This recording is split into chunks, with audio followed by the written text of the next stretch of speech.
Good evening, everyone, and welcome to the January 15th, 2026 regular meeting of the Village Council. We are in the council chambers this evening. It's good to see all of you here, and for those online, welcome. I want to wish everybody a happy new year. This is our first council meeting of 2026. With that said, I would invite everyone to stand, if you're able, to join me in reciting the Pledge of Allegiance.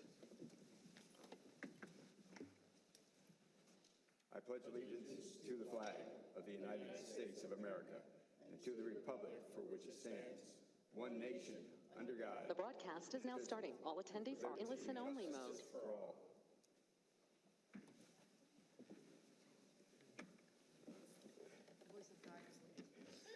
We do not have to repeat the Pledge of Allegiance, even though it wasn't recorded.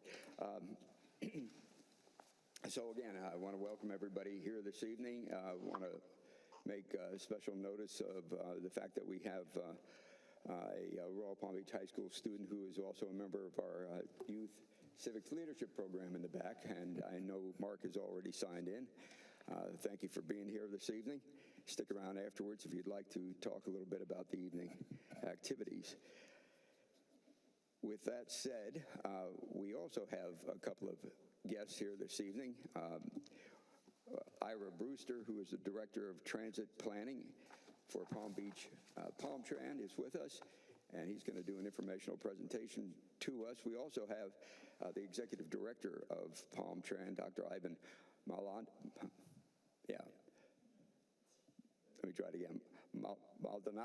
There we go. I got it out.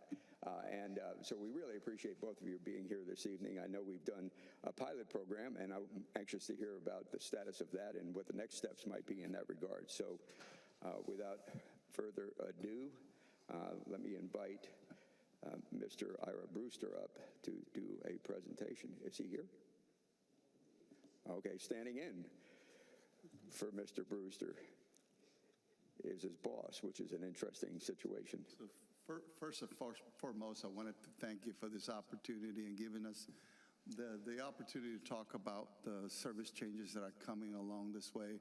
So in addition to Mrs. Brewster here, I have Ron Jones. He's the Senior Manager, Paratransit Operations here. And I know there were some questions about the Connection Plus changes that are coming along this weekend, and he will be able to talk a little bit about that as well. And I'll be on the background to answer any questions that you may have. Great. Well, thank you very much. We appreciate all of you for being here. And your name, sir? I'm sorry? Roll call, please. Oh, I'm sorry. My goodness, I was so anxious to get to the PalmTran information that went right past the roll call. Pretty simple. Madam Clerk, please let the record indicate that all members of the council are present. Yes, Mayor, I will. Yes, ma'am. Good evening. Is this thing on? Good evening, Mayor, Vice Mayor, Village Council, Village Manager, Mr. Liggins. It's a pleasure to present the pilot program update for our BusLink program here to you this evening. So we're just going to go ahead and dive right in. To give you some background, okay, my name is Ira Brewster. As Mr. Maldonado recently said, I'm the Director of Transit Planning at PalmTran. Alrighty. Oh, got it. So just to give a background on what the BusLink program is, this program is essentially a transit network company program that offers $8 vouchers on an Uber ride to or from PalmTran bus stops within the designated BusLink zone. So this service began on August of 2024, right? So we're coming off the first year. So we wanted to present to you guys some modifications for efficiencies and how it has performed over the last year. All right, so year one, we completed nearly 200,000 trips within the first 3 zones. Median trip was around 6 minutes, so not too long to get to where you need to go. And the median fare we experienced was around $7.56. So the $8 voucher was just enough to, basically cover our customers' rides. And in the pie chart below, it will also show you the percentage of usage. So Royal Palm Beach actually accounted for 8.4% of those trips. Now, here we are with recommendations. So coming up on the first year of the pilot, we presented this item to the Board of County Commissioners to, basically get guidance on what to do next, right? The program was extremely successful, and we needed to know if it would be continued. The board did approve the continuation, but with modifications. And these modifications are set to go into effect on February 1st, 2026. So now we will be reducing the number of trips from 4 trips a day to 2 and reducing the voucher amount from $8 to $5.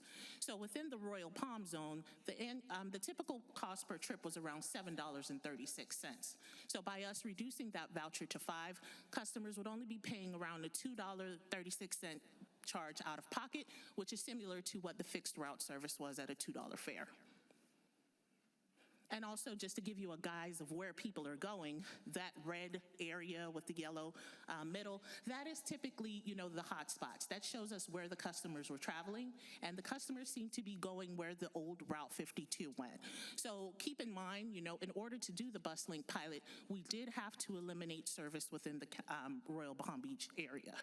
So this BusLink service was essentially a supplement to provide customers the option to still get to where they needed to go and also connect to the existing fixed route system with the Route 43 located at the Wellington Mall. And just for kicks and giggles, you can see how many trips have been completed within the first year here in the Royal Palm Beach zone. So that's around 16,005, just a shy under that. And what the future looks like, right? So we've already implemented the Royal Palm Beach version, and, we were tasked to, create more options and connectivity to our western communities. So we are implementing the Acreage and Westlake zones, which will eventually be able to cross-travel between the Royal Palm Beach zone. And also keep in mind, this is going to set the precedence for future mobility on-demand options, which will allow customers to travel not just throughout the Acreage, through Royal Palm Beach, and connecting back to the fixed route system. So what we intend to do when we implement these new zones is identify the hot spots the same way we did with the BusLink zone. Find out where people are traveling to and use that to create a future mobility on demand service that will get our customers to where they need to be. So that is the update for the program, and we are here to answer all of your questions. Thank you so much. Okay, thank you very much. We appreciate that. And I'm sure we're the first name like Ira. All the I'm time. not the first one who did It's that, okay. right? It's okay all the And time. I apologize for that. It's all right. Mrs. Brewster. And we're really glad that you are here and bringing us this information. I think there's a lot to be said for this approach. And of course, remembering that it was a pilot program, which meant we were trying to learn as you all were doing this. And one of the things we were trying to learn is whether or not it would actually be subscribed to, whether or not we'd have riders. And it looked like we did, as well as Riviera Beach and Boca. And obviously Riviera Beach really grabbed a hold of that and ran with it. The other piece of information that we've gathered out of this, you've gathered out of this, is a good indication of where the destinations are. Where do people go most and that type of thing. And I think you said that's useful in planning the future. One of the first thoughts that came to my mind, and I'll turn it over to the council for their comments in just a second, was so we're going to add area, but we're going to cut both the cost and the number of trips. Seems like things work in opposite directions. Are we cutting the service so to be able to add area? That is correct, yes. So we were advised by our Board of County Commissioners to come up with new options to extend service. So in order to do that, we did have to take a look at the program, scale back, and see what would be feasible to do that. So that is the intent, yes. Okay. Go ahead. Again, Ivan Maldonado, Executive Director of Palm-Tran. So we are looking at this changes as a continuation of the pilot. And with that said, we're looking in engage how services operate for the next 6 months, which would allow us to come back and make further recommendations as needed. But I want to add to, as part of our transportation development plan, we have, as part of our plan, creating mobility on demand zones in different areas of the county. As you know, one of the most successful systems in Florida when it comes to mobility on demand is actually in Belle Glades. As a matter of fact, on February the 12th, the Florida Department of Transportation is actually coming down here to look at how we operate the Go Glades systems in Belle Glades because they like the way that it works. It does a fantastic job. So this system itself, well, we are using rideshare. Our ultimate goal is to eventually create a mobility on demand service where, you know, folks are able to schedule trips on demand and at that time implement something solid. So something that Mrs. Brewster just pointed out, that it has allowed us to see where people are traveling to and from. So when you create a mobility on demand type service, the difference between mobility on demand is typically you have designated operators either through our vendors that are on demand, and then you can gauge when you're going to start services, when you're going to, and then obviously connecting this particular area to other rural areas in the Western County. We have applied for a grant through the Florida Department of Transportation, which is under Section 5311, that would allow us to expand the service even to further west in the community. But I wanted just to give you an understanding of how strategically we're trying to get to that next level, and having that data is so critical for us. What threw the bustling project a little off is we created a very vast area, obviously what we call the Riviera Beach, and we're moving into 3 different zones in that area, and it created this lopsided demand for services that forced us to go back and adjust the services. And that's why you saw the decrease from 4 trips to 2 trips a day, and then the voucher from $8 that we were initially paying to a $5, and that is based on being close to what it costs us to operate the fixed route on a per ride basis. And I hope I was able to at least answer some of your questions. Indeed. So this is a step toward the ultimate, which looks to be right now something similar to what Belle Glade has operating out there as a mobility on demand model. And that's been going on for a number of years, right? That is correct, Mayor. Okay, thank you. So, council members, any comments, questions? Hi, I'd just like to echo what the mayor said at first. I understand what you're trying to get to, but to me it seemed to be backwards also.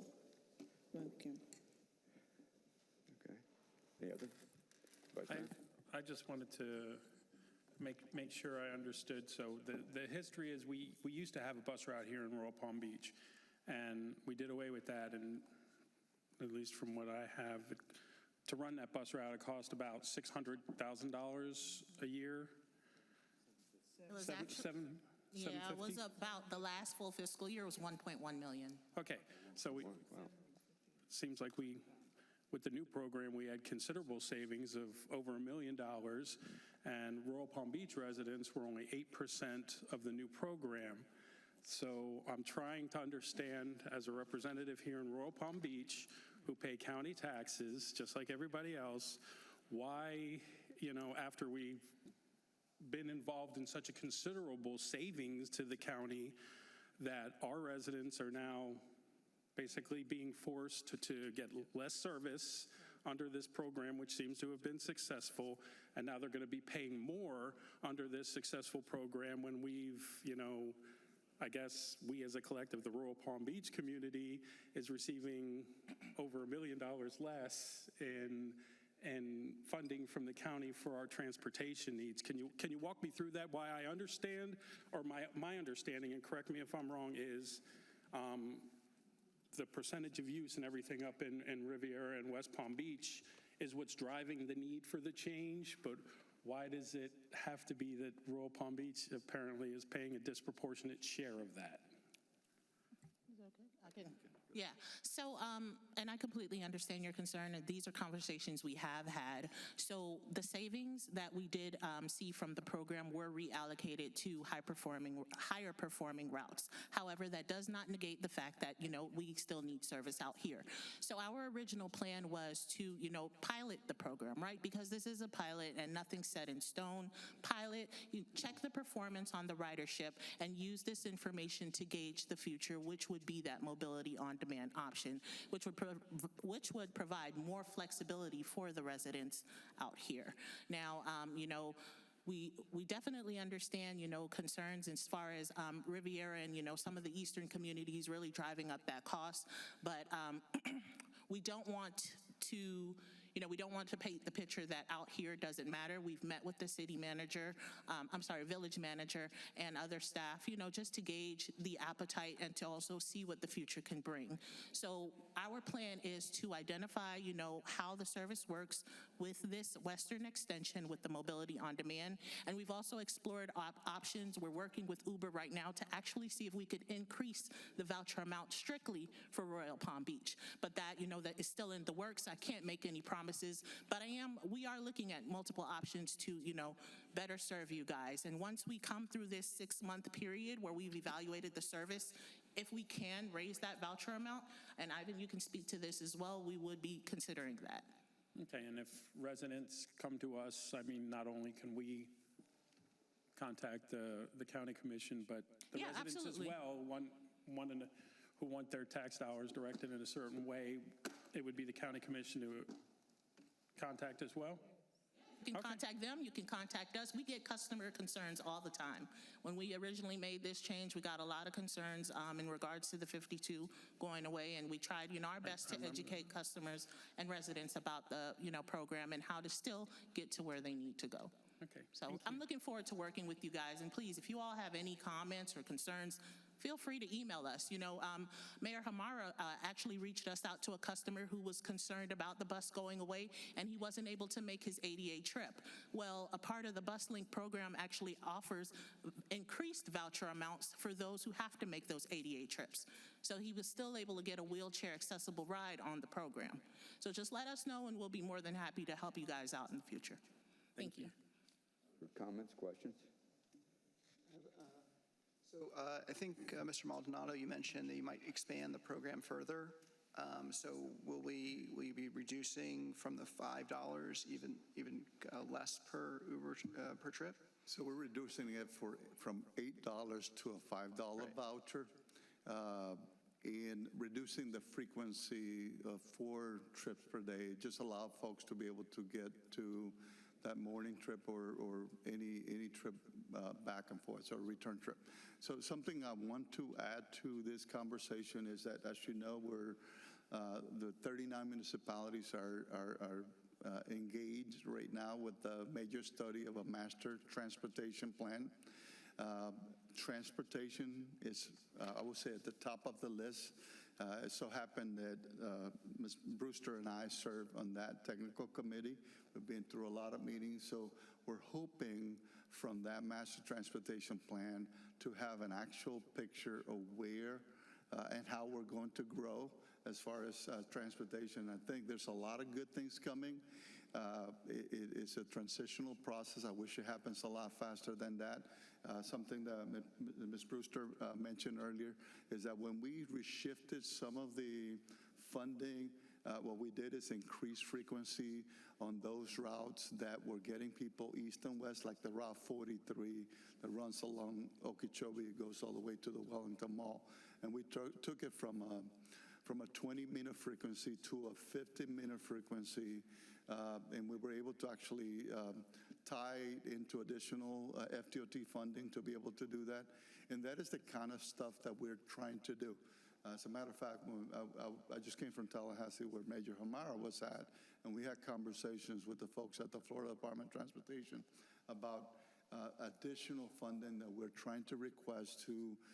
We have identified 3 zones that go east and west, state roads, to be able to have a very good coordinated grid system that people can travel faster and get people to their destination. We made a change to One of the routes that now goes to the airport, it was operating every hour, is now operating every 30 minutes, and we saw a 30% increase just by making that change.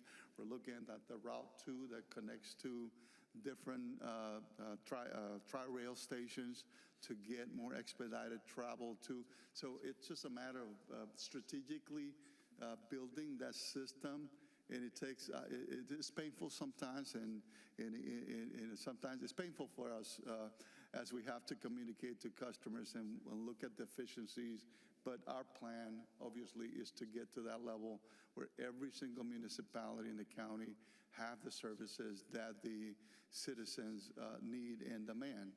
And that is our ultimate goal as we're planning our transit system. Any other comment? Get a follow-up? Yeah, Mr. Maldonado, my question was, I understand, right, you're in a pilot, and we're reducing the $8 to $5 coverage and 4 to 2 sir. trips. You did mention that you might expand the map further. So when that happens, my question is that going to reduce from the $5 to less? No, and that is not the intent. As I mentioned before, I'm actually in correspondence with Uber right now to try to see if we can get more contributions towards the voucher. So the plan is to not, decrease it further. If anything, we want to make it more accessible. So in the case of, having a mobility on demand service, a typical fare for a mobility on demand service ranges between $3 and $4. So if we were able, to once we expand the zone more west, what we will see is, maybe we won't need the BusLink program anymore. And then when we, finally do, initiate a new service like the Mobility on Demand service, that cost will then decrease even more for the customer. So, and even as I mentioned now, what the customers were paying on the fixed route system was $2. Even with this decrease and the median fare being $7.36, customers are only paying around $2, which is still, mimicking what the fixed route system did. But our intent is to not decrease the voucher anymore.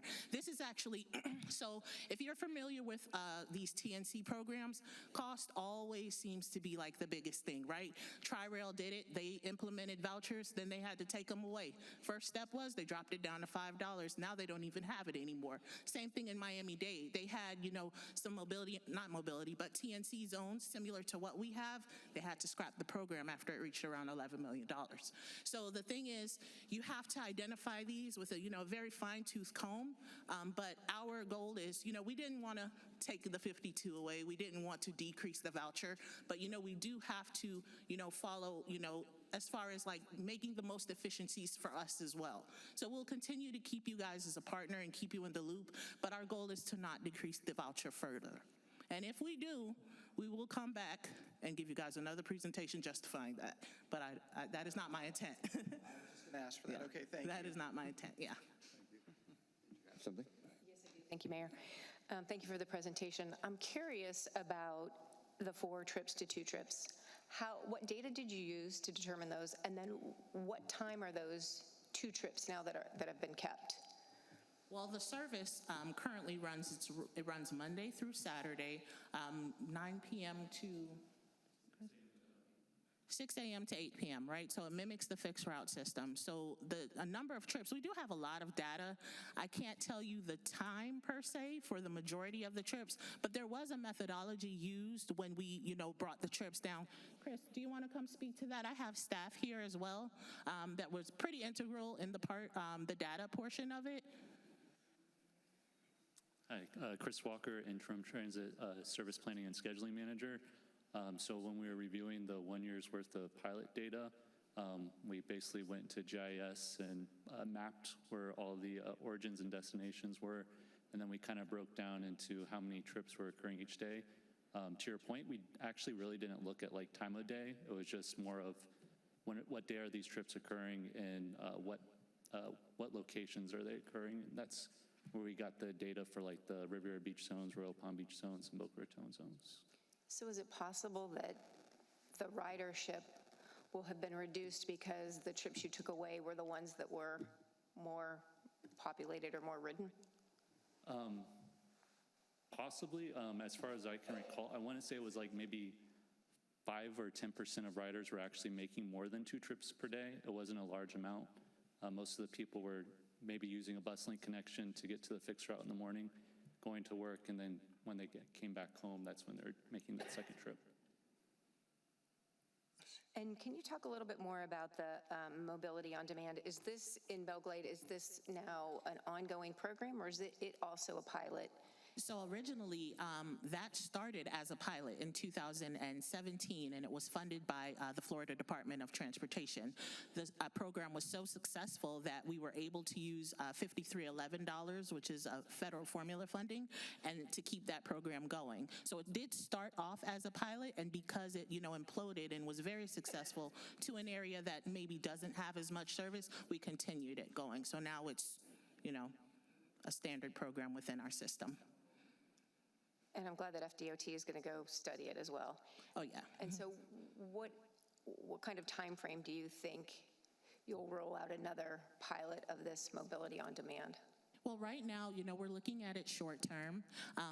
Within the next 6 months, we were advised to go back to the board and report our findings with this new additional zone.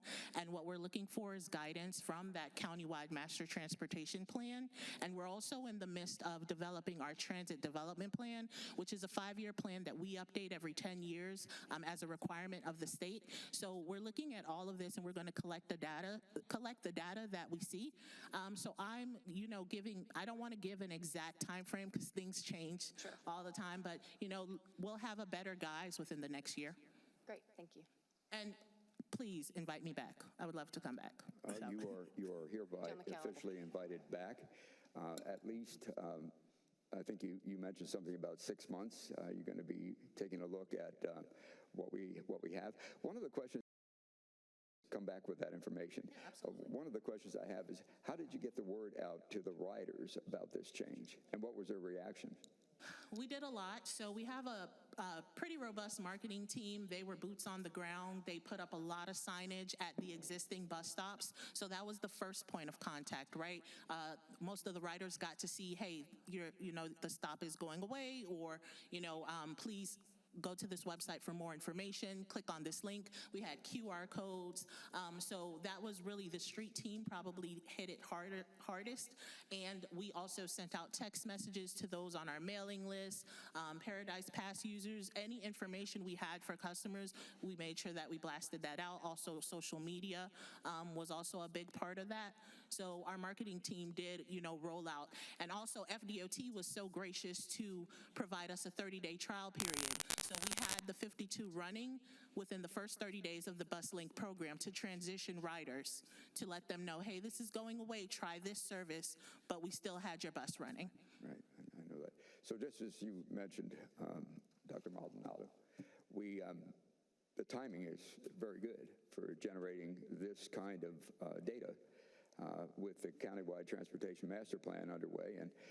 And I've said this over and over again simply because I lived it for 22 years up in Northern Virginia. Whether you think you're going to ride a bus or not, I promise you, when the traffic gets bad enough, you will consider doing things that you never thought you'd do before. And what part of this master plan is all about is making sure that the right mix of options are available at the right times, at the right place, so that when you've had enough of sitting in traffic endlessly, watching traffic lights go through the entire cycle and not moving at all, you have something available. We did not. And I will tell you that that's one of the things that motivates me, is to see if we can do better. And having lived it, I know it is real. It is all about providing choices and allowing the individuals to make the choice based upon their experiences. When you have a master plan that takes in the data and hopefully comes up with optimum mixes over time, we have a really good chance of preventing a total disaster in traffic congestion and actually managing it as we continue to grow. So I think the timing is really good, especially want the updates, and especially as you hear things from Royal Palm Beach residents, because obviously that's our primary interest. I would appreciate that feedback. So you are officially welcome back. Don't even wait 6 months. Yes, Mr. Manager. Can I ask a few questions? Oh, I'm sorry. I didn't mean to No, that's okay. not offer you the opportunity. Done. I didn't want you to send them back, to send them away, though, Oh, before okay. I got a All chance to right. ask a few questions. I just have a few here. You know, having the fixed route cost over $1 million, and then having and I know we talked the mobility on demand before. I mean, even to the point that we consulted with the consultant that you've had, the vendor you had doing it in Belglade, and priced it out in Royal Palm Beach. And I just don't see how the mobility on demand and the cost of that replaces the bus link system, because it's about 10 times more in Royal Palm Beach right now, based on the 121,000. So I don't understand how that's a substitute for the bus link. I can see it as a substitute for the fixed route, because the fixed route was about $1 million, and the bus and the mobility on demand is a lot more convenient. But I don't see that. I don't see that. And maybe you can explain that. I got some other questions there before you get to that. How the mobility on demand at maybe up to $1 million for Royal Palm Beach is a substitute for the bus link. The Royal Palm Beach bus link, fixed bus route was, like I said, $1 million. And this is a pilot program, and it was a pilot program on the Riviera Beach, West Palm Beach one. Based on the numbers you have, it maybe looks to me, without knowing much about buses, but maybe the fixed bus route is more efficient over there than the Uber, and that should be reinstated over there, and keep the 4 trips and the $8 here. I don't know. I don't know if the number of trips at 88% of the, however many of the total were, the 198,000 trips, if that makes more sense. So that's my 2 comments on mobility on demand and the fixed route. Now, I guess I understand if we're expanding into Westlake and we're expanding into the acreage, and we're cutting ours in half for that, I can understand that. This is the first I'm hearing about bus service in the acreage. We've had bus service in Royal Palm Beach for over 30 years. Every time we did development in the acreage, and we did Westlake development, having transit was never an option. It was discussed, and it's part of their approved plans, but the system was to get the people from there to the corner of State Road 7 and Okeechobee, and have an express bus from that point into town. I think that's still on everybody's books as the plan, so I'm not sure when that changed, but I understand cutting ours in half to serve a larger area to the west. So my next comment is on the Sandsbury stop. You comment on the Sandsbury stop being up to every 15 minutes, and I know that we expanded our bus link system to allow the people that were getting on in, let's say they're getting on at their house and then taking it to a bus stop, that we allowed that bus stop to be a part of our bus link system, which a lot of people I think have used, and that gets them directly downtown on a bus every 15 minutes versus going to the Walmart one and taking at least, I think, 3 times longer to get downtown. So that was a great ad, and people really appreciated it. It doesn't show on the map, though. I think we should memorialize it by putting it officially on the map. I see you officially put out to the community college on the map. I think having that officially on the map would help everybody understand the whole bus link thing going forward. And then the last thing I have, a little bit of a concern, but probably more so because I don't understand it, and that is the Connection ADA and the Connection Plus. Now, I know the Connection ADA is required by federal law within 3/4 miles of a fixed bus route. I know when we talked about this before, we were going to consider the fixed bus route still a fixed bus route.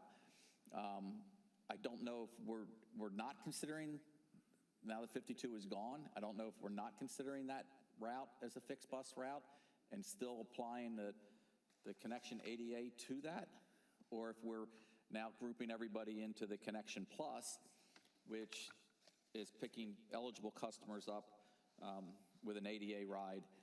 And I don't know the area they're doing that, or I don't know if it's limited. I don't know if that's, I guess what I'm looking for, are we going to assure that the customers that have had Connect or PalmTran Connect, what we're now calling Connection ADA, that's staying in place, and is that correct, or is it changing the Connection Plus, which will have no federal, Connection Plus has no federal mandate, that's a volunteer program that PomTran is doing, that could easily go away if funding is not there. So my question is Well, let me, and of course, I'm going to invite Ron Jones to join us in a second, because he could speak a lot more about the Connection Plus but the first, I just want to make one little comment concerning Connection Plus.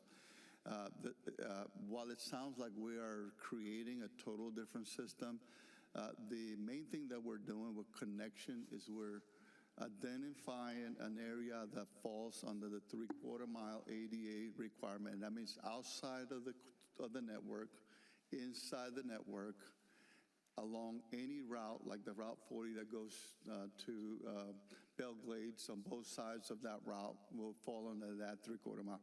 The changes on that it's mostly logistics when it comes to scheduling their trips, and the times slightly changed. But for the most part, when we looked at the service area that you have in Royal Palm, most of it is in the ADA area. There are a little probably area west of the services that may fall under the Connection Plus program. Same quality of services, same type of vehicle. The times may change slightly, but I'm going to let Ron do any more comments that he probably has concerning that. I know that, and I know I was a little bit long-winded, but I guess in short, my question is, since the fixed bus route is not there, is the federal mandate of having Connection ADA within 3/4 miles of a fixed bus route still in place for Royal Palm Beach or not? Correct, not for the route that was removed. But there is still, as Ivan was saying. It stays in place for the route that removed, or it's not in place for the route? It's not. It is not, but you So still there have. is no mandate to provide. You still have the coverage under the Connection Plus program and. I understand that, but there's no federal mandate to provide it anymore. Correct. So we've lost that when we lost the 52 route and the $1 million funding. Okay, that's. But to answer that question, the 3/4 mile, what basically allows us to do is create parameters to meet the ADA criteria. The creation of the Connection Plus program, it allows us to be more flexible on the scheduling side of how we do trips that extend beyond the 3/4 mile network, utilizing the same vehicles, the same door-to-door transportation, and that service will be functioning on a Monday through Friday, and I'm talking outside the 3/4 mile, from 6 a.m. to 8 p.m. And when we looked at the number of folks that are being transported earlier than 6 p.m., it's basically a handful, especially when you look at our area here. We don't transport that many people before that 6 a.m. in the morning. When it comes to the Connection Plus program, the folks that fall under that program have already been notified, and we have been in communications with them to help them navigate the system. But I just wanted to, anything you want to add? Well, I would hope that Connection Plus, that's not a federal mandate, stays in place for that and doesn't go away. That is our hope. Right. Well, I shouldn't say hope. That is our, yes, That's it will a stay in plan. place.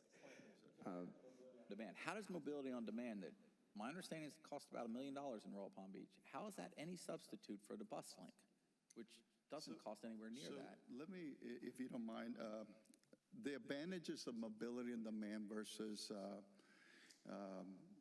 your rideshare programs. For example, if you have somebody who don't have a credit card and they have to schedule a trip with Uber, obviously it becomes a little bit more complicated because they have to do scheduling through different options. When you have mobility on demand, such as the Go Glades, the cost automatically drops the same as your fixed route fare. So if it's $2, we cannot charge anything beyond that.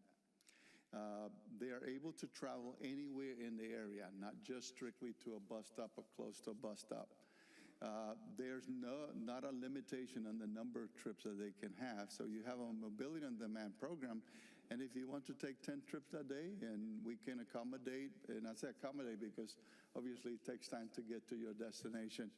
And you have different options of creating a mobility in a man. You can have one that actually stop at every stop, almost like a fixed route, and take people around to the certain destination, and then deviates to pick people off to that are not necessarily right next to a fixed route. They will have an app that they don't require a credit card other than to buy your bus pass the way that they do this time. Some folks might have different options to pay, but it gives that flexibility that they can schedule a trip, usually a certain number of 30 minutes, an hour in advance. Pick me up at this location I want to go, and as long as it's in that zone, it will pick them up and take them to their destination within that area. But it has a lot of, and that is something that we will love to, once we get to that stage, work with your planning folks to help develop that mobility on demand that mirrors is customized based on the needs of this community, as we did with the Go Glades program. I'm just concerned about the funding and the funding amount, because it is significant. When we looked at it last time, and Palmtrans said they would consider doing the pilot here in Royal Palm Beach if Royal Palm Beach paid half. And that, I mean, I don't know if that's what you're still talking about, but that was significant. If I may, I'm sorry, I didn't mean to interrupt you. The Westlake has actually applied for additional funding to create a shuttle that will connect to our system. That is in the making. We don't know what the outcome of that. They have taken the ownership of recognizing that in order for us to get services out there, so they have at least made that commitment. The 5311 funding is similar to our services to rural areas, but because this is so close to the rural communities, we can tie it into that 53 funding, where through federal grants, we're able to pay for a great portion of that services. We're not asking for additional fundings to create. It would be nice to get additional funding, but to create that program, our ultimate goal is to not necessarily eliminate services, but utilize what we currently have in place to leverage additional funding from the federal government to allow us to expand services, similar to what we did with the Route 43, and we're trying to do in other routes at this time.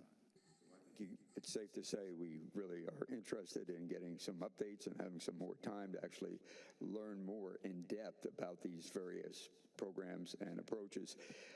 And certainly, at least at a 6-month point, which will coincide with what's supposed to be the completion of the existing contract for the countywide transportation master plan. Maybe there's an opportunity there for a workshop or something of that nature, so that we can do that without the pressure of having to do the business of the village at the same time, which is what I'm feeling right now anyway. So was there anything else that you want to bring up? Well, I'd like to see the map. Can we add Sandsbury to our map?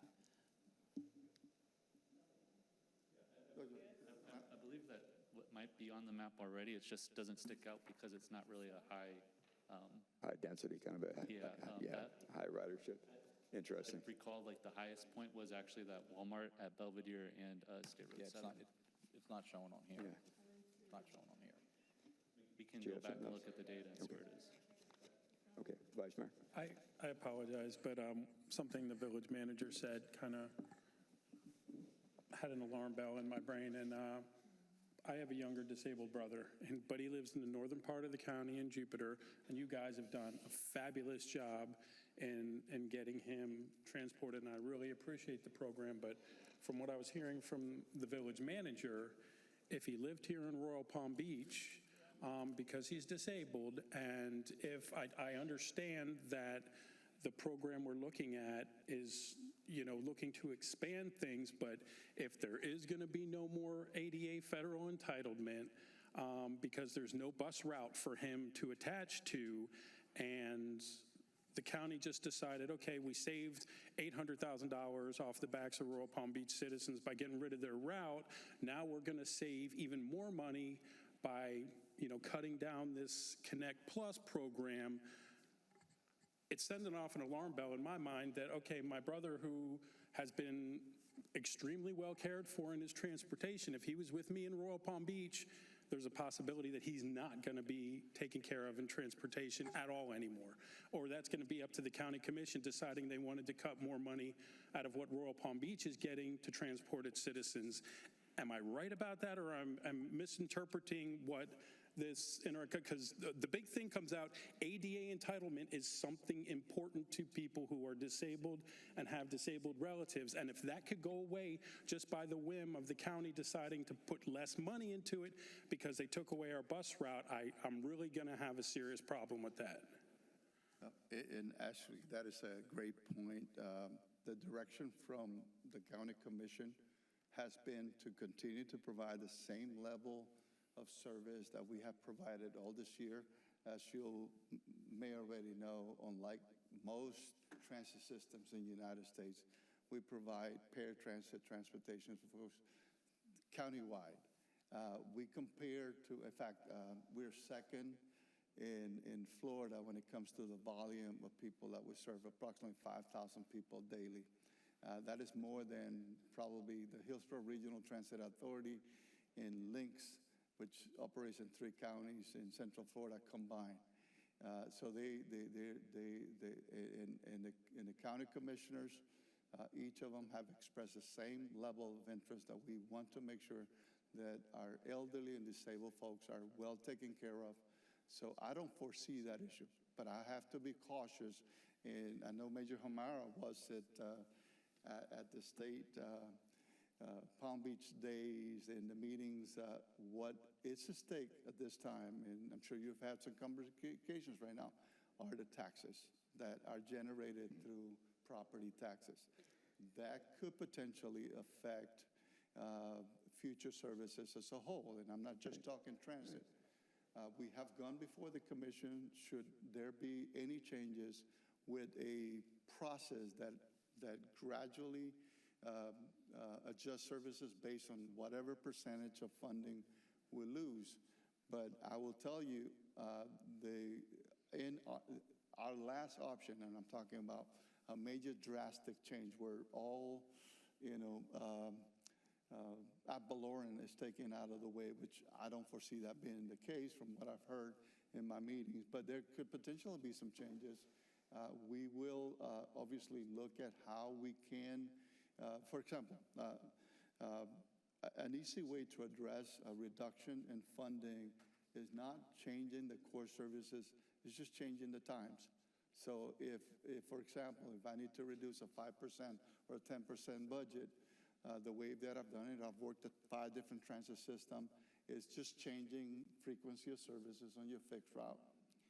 Scaling back services, not the coverage area, but the starting times. For example, if we have our routes ending at 11 o'clock, they may probably have to, working in Washington Metro, we had to do that when I was up there as well, where we recognized the system beyond a certain time was not operating efficiently, and they scaled it back an hour. And that 1 hour early delay in the morning or 1 hour cutting back can make a whole lot of difference. So that will be the approach that I, as the executive director of PalmTran, will lead my agency to look at. So if we have to make some changes, it will be the least option that will affect our citizens, and will continue to provide the same level of services. And I think that's the same I've heard from the county commission.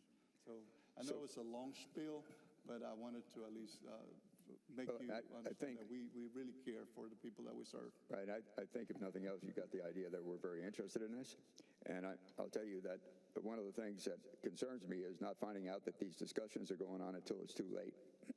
So we're going to rely on you all to keep us posted on things that have a direct impact on Royal Palm Beach and its riders, and also to get us engaged, because we've got some ideas. I mean, you heard some from our village manager, and I think we may be able to help out with a perspective that's kind of unique. So please keep us informed. And like I said, you've been officially welcomed back several times, or invited back several times. So thank you very much for your time and for the information. Okay, we've got a couple more. All right. Yes, ma'am. Ladies first. Want to reiterate what the mayor said. I don't want it to be like what's going on in Tallahassee as they make decisions about taking away home rule. Engage us. We're a little intelligent group, and we might have some ideas that you guys can use, because we definitely care about what happens with our residents, not only our residents here, but overall. Thank you. Did you have one comment? Yes, Mr. Mayor. Mr. Mayor, I was hoping to request from PalmTran a report that shows a comparison between the original bus route, the current Uber system, and then where we're trying to get to the mobility on demand, a comparison of services and costs.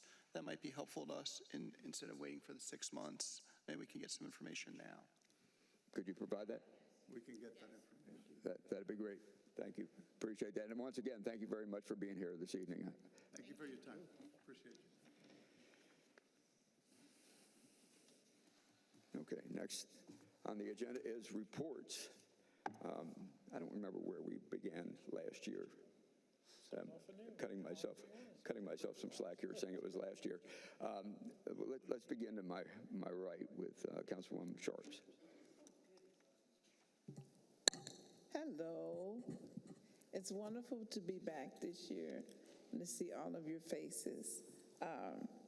Short announcement. As you all know, I was running for re-election, and my opponent decided to drop out of the race. So just want to let you all know my swearing in will be March 19th at 6 p.m. And I'm looking forward to continuing as councilwoman for the great village of Royal Palm Beach. I've been extremely busy past few weeks. I'd like to give a hand to our wonderful village manager and staff. I was contacted by residents in La Mancha regarding the work going on with the roads, and he responded immediately, and so did staff. And so those issues were addressed, and they're really happy with the things that have been done to this point, and I am too. I just want to say thank you publicly to you and staff for addressing that. I know that Billy Joel was in Wellington on January 2nd, but I was at Commons Park because we had our own band, and it was absolutely fantastic. I love Billy Joel, but it was good. It was cold, but it was a good event. So we went out there and enjoyed that.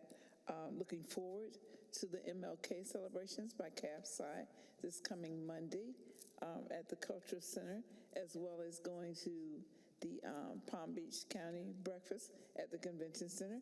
And then Saturday, I'll be going to the MLK celebration in Riviera Beach as they do their parade. So I've been extremely busy, but getting things done.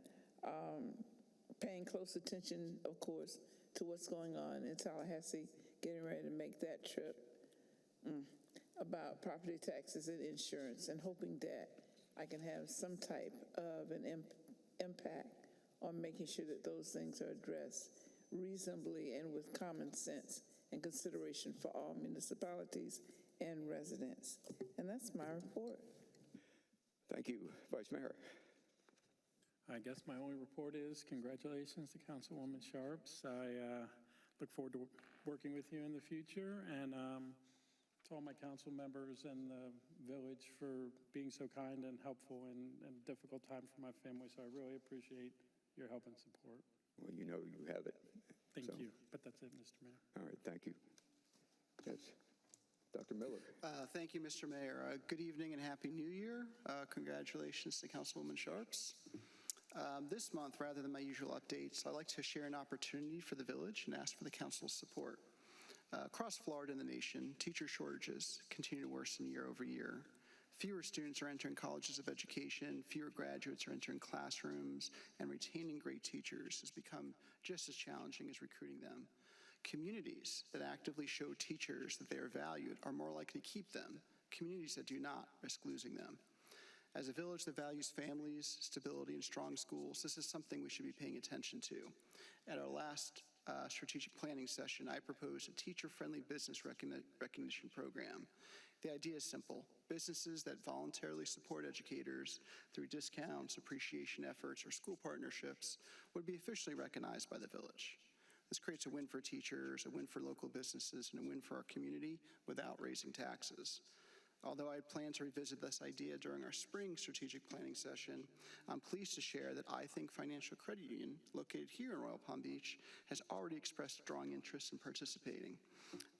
Specifically, I Think wants to offer a discount on car loans for educators in our community. It's a strong example of how local businesses want to step up and support our teachers. Tonight, I'm asking for consensus to place the teacher-friendly business program on next month's council agenda, so we can have a full discussion about the program.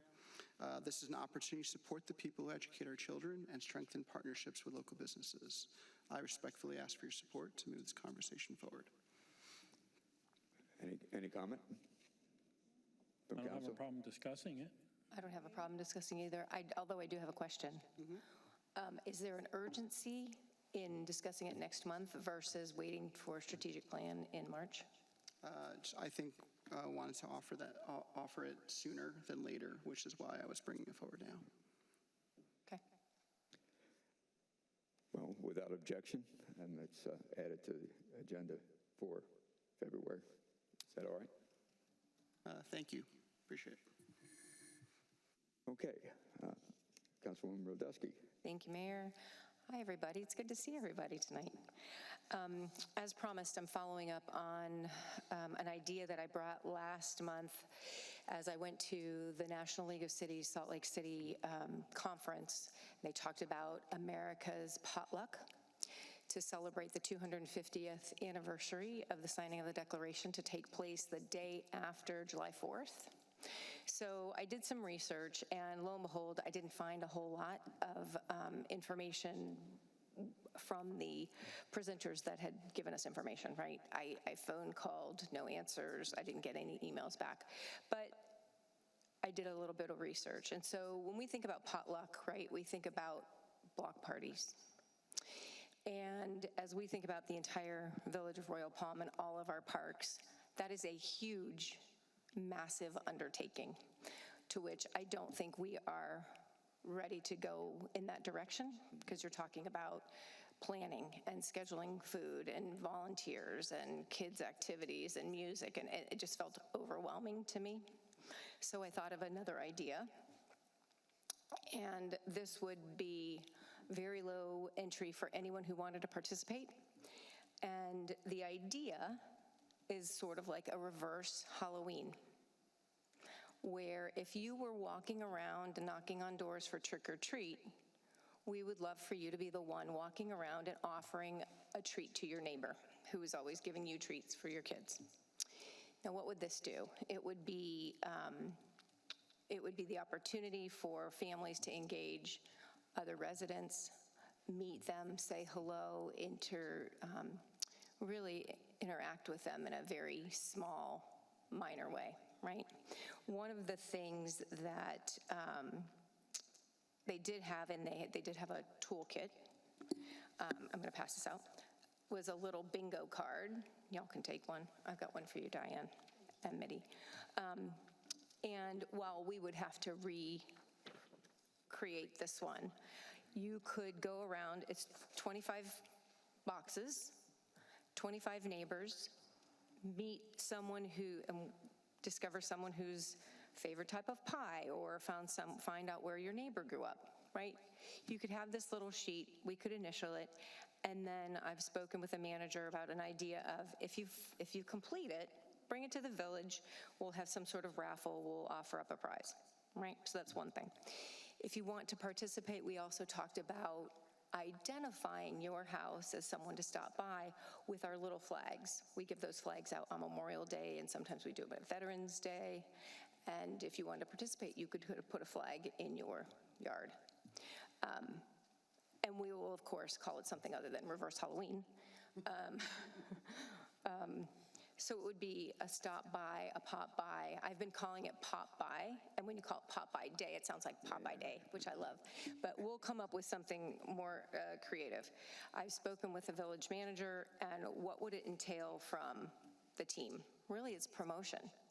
It's identifying HOA, all our leaders, and contacting them ahead of time, gauging their interest, talking to our communities that don't have HOAs through either Facebook or Neighborhood or some of the other entities, and then just promoting it as we can. I also thought about, we've got Westfest coming up, surveying our residents to see if they would be interested in doing something like this. So the ultimate idea in this is meeting your neighbor, getting to know them a little bit better, having dialogue where you don't really have, and it's really a 2 to 3 hour event on the day after the 4th of July, probably from about 6 to 9, 6 to 8, so that, because this year it falls on Sunday.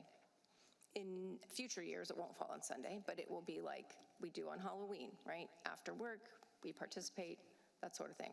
So next steps really are going to be engaging in dialogue with our HOAs and our non-HOAs to see what the attraction, if there's an attraction and an interest in doing this.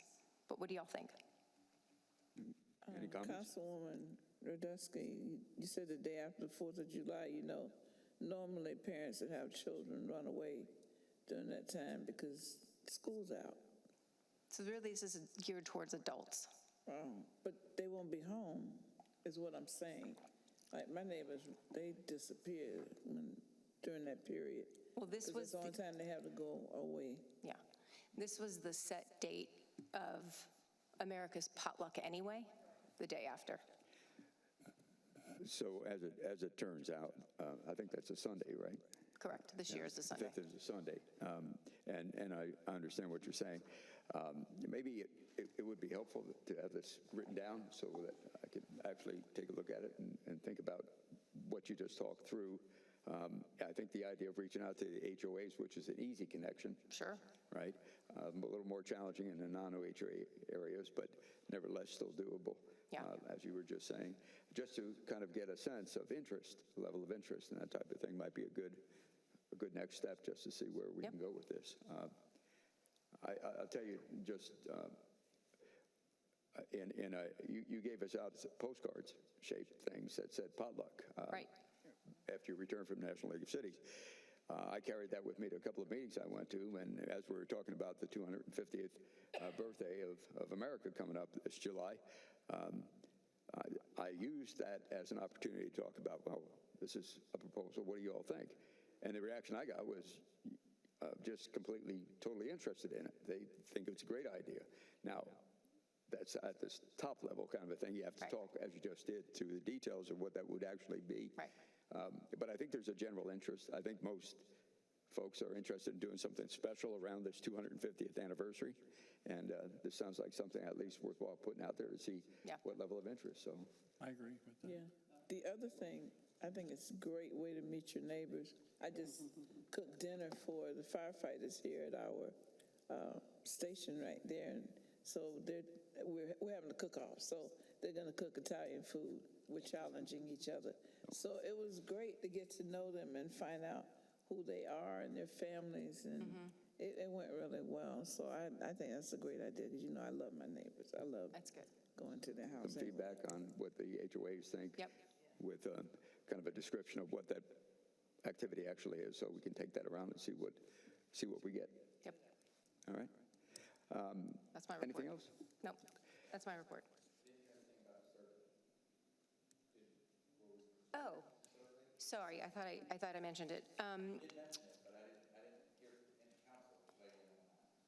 So basically the survey would be a couple of questions. Here's a description of what we're talking about. Would you as a resident be interested in this idea? Would you be interested in participating, or would you be interested in getting the word out? The 3 questions, that's it. And to ask them at Westfest for the 3 days, or at Green Markets in the next couple of weeks.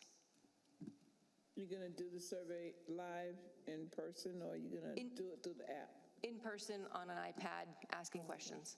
And there is a couple different ways of doing it. That's one way of doing it. That would take some time for somebody to be there doing that. Another way of doing it is to create a QR code and create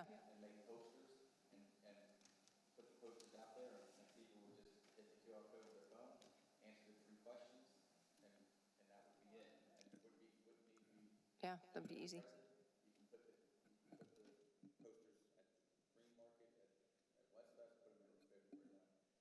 Sounds like a good idea. That sounds good. So this survey would be in addition to contacting the HOAs and trying to reach out, or say Yeah. again? It's coming Okay. up fast.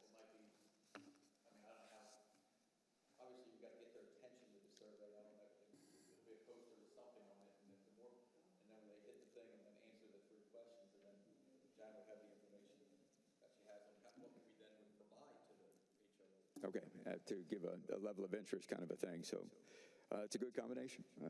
Everybody all right with that? Yeah. Okay. All right, why don't we go ahead and do that then? Okay. Thank you. So I'm going to finish up a little bit different than we normally do with the reports. I'm going to go to our attorney first and surprise her and ask her if she has anything she'd like to share with us. Thank you for the surprise, Mr. Mayor. No report other than I'm happy to be with you and Happy New Year. Never surprise an attorney. It's not a good thing to do. Village manager.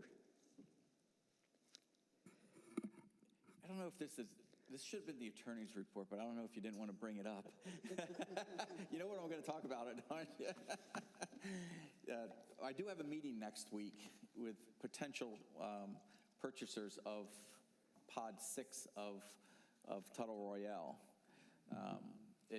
So that, and they are, if they're successful in their purchase of that property, they have shown an interest in getting going with it as soon as possible. That's all I have.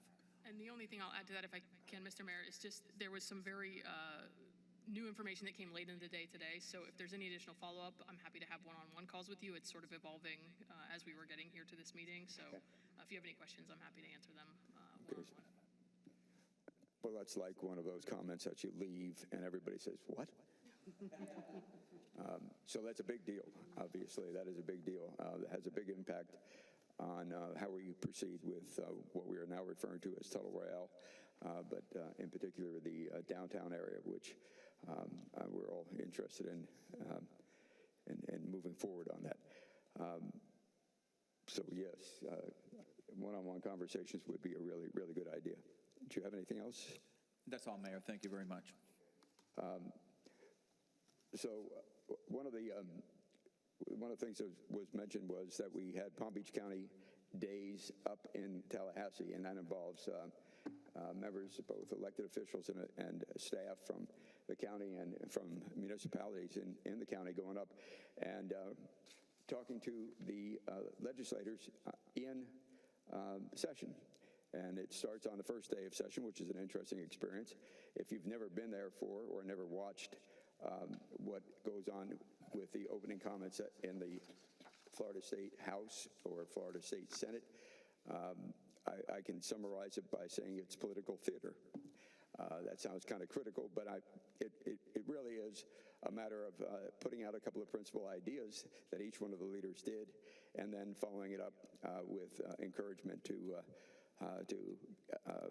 lean into it and accomplish those things.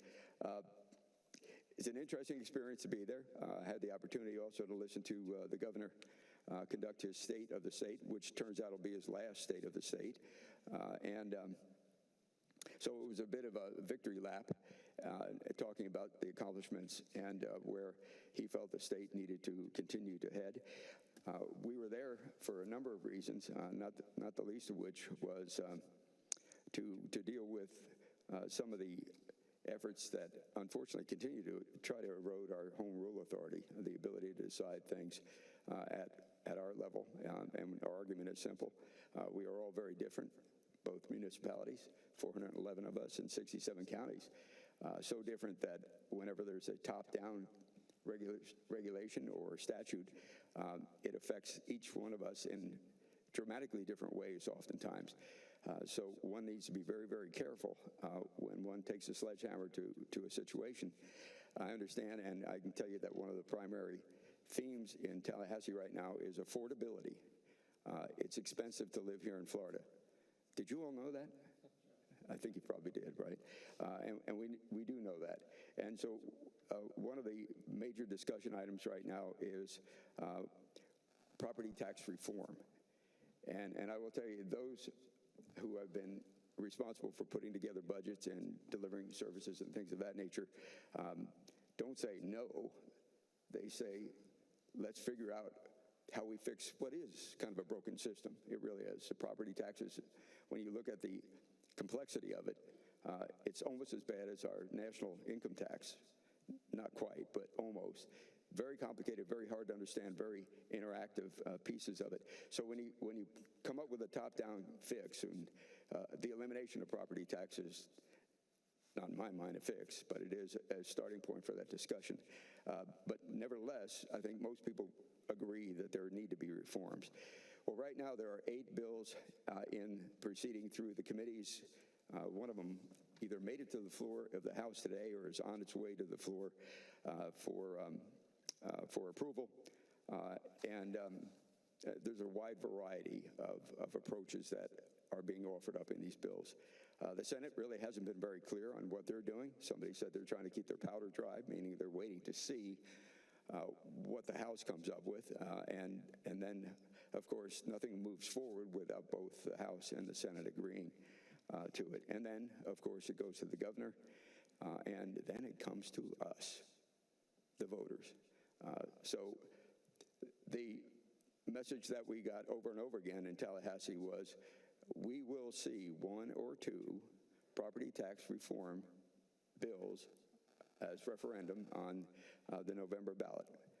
And so one of the things that we as municipalities have agreed to through Florida League of Cities and also the Palm Beach County League of Cities is that we need to be talking to everybody about how the decisions are made about the amount of property taxes we need and how those property taxes are used sooner rather than later.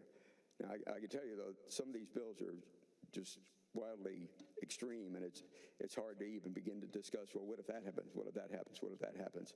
So we're watching it very closely as well, and that was one of the things we were doing in Tallahassee, was to try to get our arms around what seems to be the most likely bill or bills that will come to the voters in November.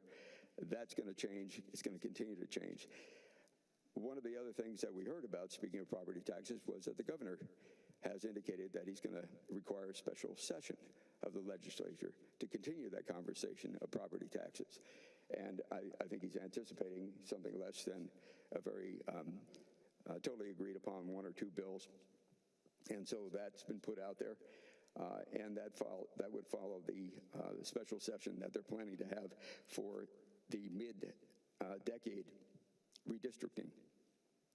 So for those that were brave enough to run for and successful, being in Tallahassee, thinking it was a 60-day activity, it's getting close to being a full year kind of a thing as we deal with really challenging issues. But I really appreciate their service, I really do. And so we go up there not only to argue for what we think is our position on things so that they can understand it, but we go up there also to thank them for their service. And one of the reasons that we think it's worth our time to go up there and talk about what we actually do by way of services and facilities and things at the local government level. Obviously, we focus on the municipal level. One of the things we realize is when you look at I have a booklet here of all of the legislators in Florida. Only about 10% of them have ever had the experience of serving on a city council or a county commission. And you could say, well, that's criticism. No, it's not criticism. It's an observation. And what it says is what we do on a regular basis, they are not that aware of. And so it's on us to educate them, to inform them, so that hopefully the decision is going to be a well-informed decision. And once again, as we were asking to be part of that process with our Palm Tran friends, we likewise have to go up and spend time and continue to communicate with them through the entire session to make sure that we are aware of what's going on and provide input so that it is a well-informed decision. We've gone kind of long on this. It's been a busy, busy month. The best part of it is kind of in the rearview mirror as far as I'm concerned for December, going to all of those various holiday events. We had some spectacular events. If you all have not been to a band concert, a community band concert, you need to go. It is a great event. These are volunteers. It's about a 40-instrument band, and their holiday program was fantastic. It really was. That was only challenged by the Nutcracker Ballet that was put on by our local dance school that operates out of the rec center. I share this with you to say we have some fantastic things going on in Royal Palm Beach. So try to be aware and try to attend because they really appreciate that. But I will also tell you that you're going to have to get in early because the rec center, not the rec center, but the cultural center fills up for these events. So we're very fortunate to have all of these hardworking individuals, all this talent. And as I tell people, if you ever want to get a group of folks together, make sure you got kids performing something, anything, because that's guaranteed to do it. And one last thing I will leave you with is, you know, things are very uncertain up in Tallahassee. It is a government, and things happen sometimes unexpectedly. So that includes getting there and coming back. So I just drove 7 hours to get back here for this meeting tonight. That was not part of the plan. So I'm swearing off of flying, just not doing that anymore. It's too uncertain up there in Tallahassee. But it is something that's really important to do. So I encourage you all to be listening on the Monday call-ins so that we can engage in a timely fashion on things as they unfold. That completes my report. That now takes us to petitions. Do we have any petitions? No, Mayor. And so not having any petitions, I will close the floor to petitions, and we will, ma'am? And we will open the floor to statements from the public on non-agenda items or consent agenda items. I do have a card on non-agenda item. So Mr. Ron Blicksilver, would you like to come on up and state your name, address for the record?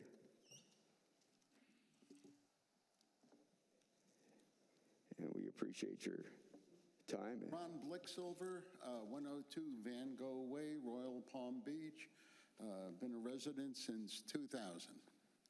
I'm here tonight to talk about the article that was in the Crier about the failure of the SO to maintain a COP, or volunteer group. I heard in 2024 that they were in trouble, that they couldn't keep the unit together.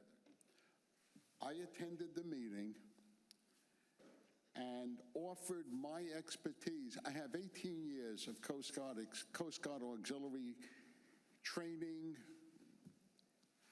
Growth and retention is the number one. If you're a volunteer, you know you have to have the growth, the retention, keeping it busy for them.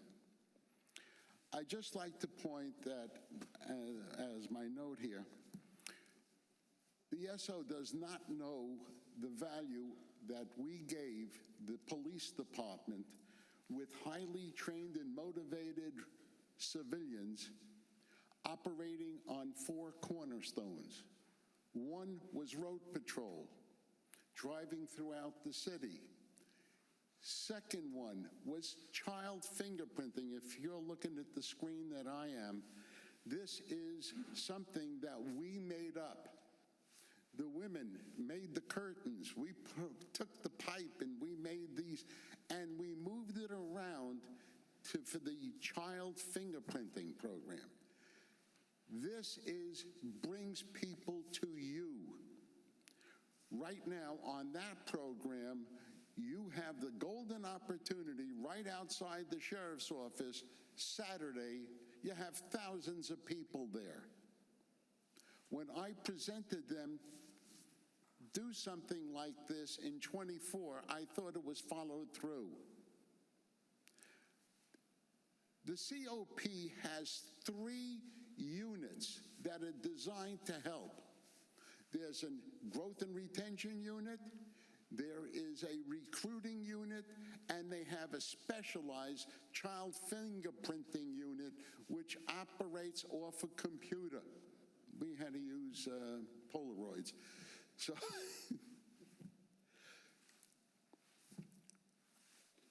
I'm asking the council to light a fire under the SO to reinstate this program. They had a major and a colonel at that meeting with the most formal meeting for 3 people.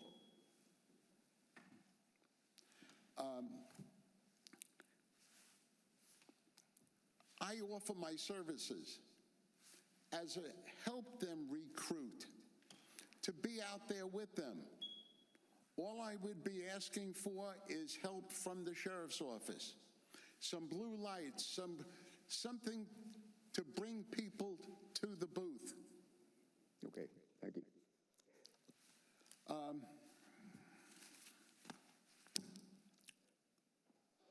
I understood what you said. Thank you. I appreciate that. And thank you for helping out like that. I obviously, you're very passionate about it, and it looked like it worked for a while, and so it's worthwhile going back into for sure. So we'll take a look at it. Thank you. Thank you. I just want to go on the record as saying that I support that particular program, the COP program. When I worked for the Salvation Army Northwest Community Center, those officers came over to the center and did the fingerprinting for the children in the Western community area, and it made a difference. It helps. I also know that my best friend, Dan Seeger, was with PBSO for years, and so he was very instrumental in helping that program to stay active. So I love the COP program, so anything we could do would be a great asset as far as I'm concerned for our residents. Okay, thank you. Are there any other comments on consent agenda or non-agenda items? No more cards. Any hands raised? No, Mayor. No, Mayor. Come on down.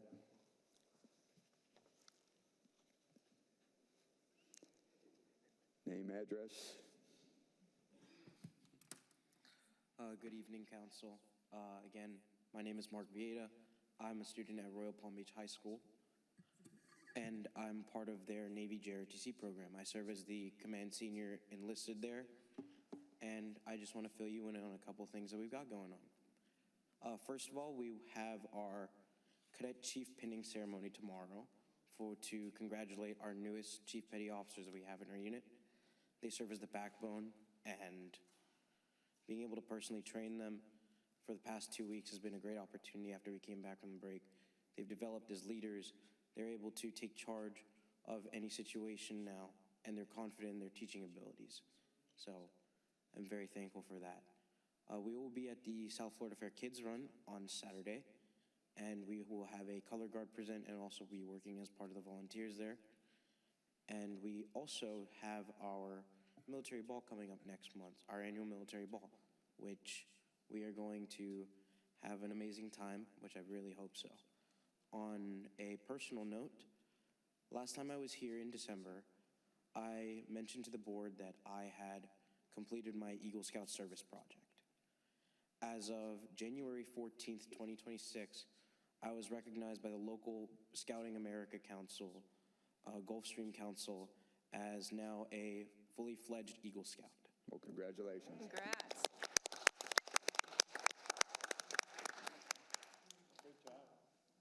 That is all my personal remarks. I just would like to thank the council again for having this program, and thank you for making Royal Palm an amazing community. Well, thank you very much. We appreciate the comments, and congratulations again. It's a great achievement. It really is. Mayor, may I make a yes, comment? I heard today from one of the officials who runs the first mile, or the Kids Mile at the fair, spoke very highly of the partnership that we helped create through the ROTC and through the fair. So congratulations, and congratulations to all the hard work that you and the whole ROTC program and students are participating in. We appreciate it.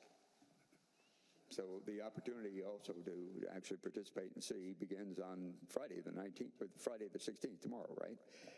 The fair is officially open that day. And when's the run? Saturday morning. Saturday? Okay, so there's an opportunity to go out and see our Navy Junior ROTC program doing great things in the community. So thank you for. And before I step down, I forgot to mention this at the beginning. Both, not only the regards by my commanding officer, Cadet Lieutenant Commander Mackenzie Cole, but also regards from our entire executive staff. So thank you again. Great. Thank you. Appreciate that. Okay. Any final comments? You forgot to mention you got into FAU.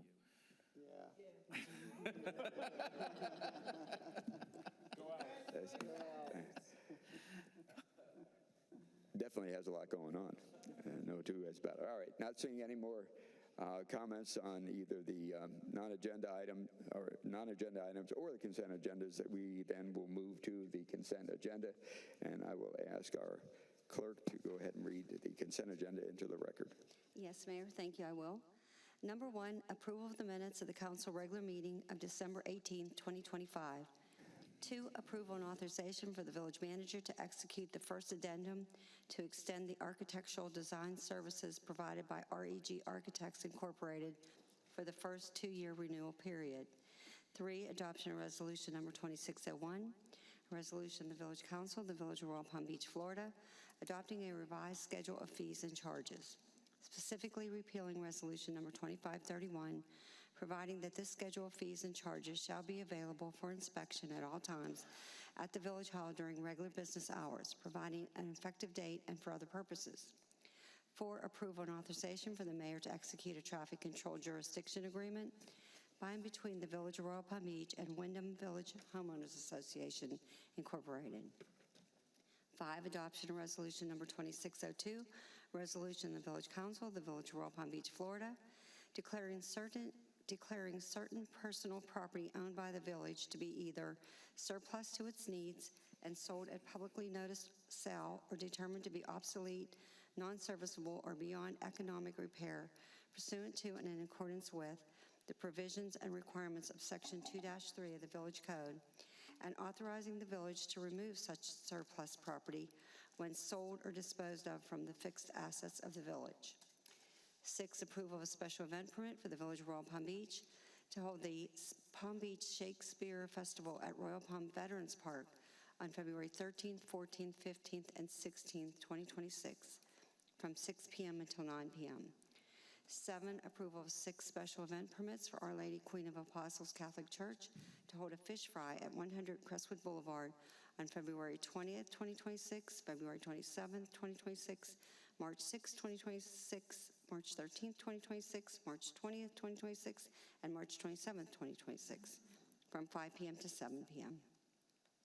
8, approval of a special event permit for the Village of Royal Palm Beach to hold Westfest, 11600 Poinciana Boulevard, the Royal Palm Beach Commons Park, on Friday, February 20th, 2026, from 5 p.m. to 10 p.m., Saturday, February 21st, from 2026, from 3 p.m. to 9 p.m., and Sunday, February 22nd, 2026, from 1 to 5 p.m.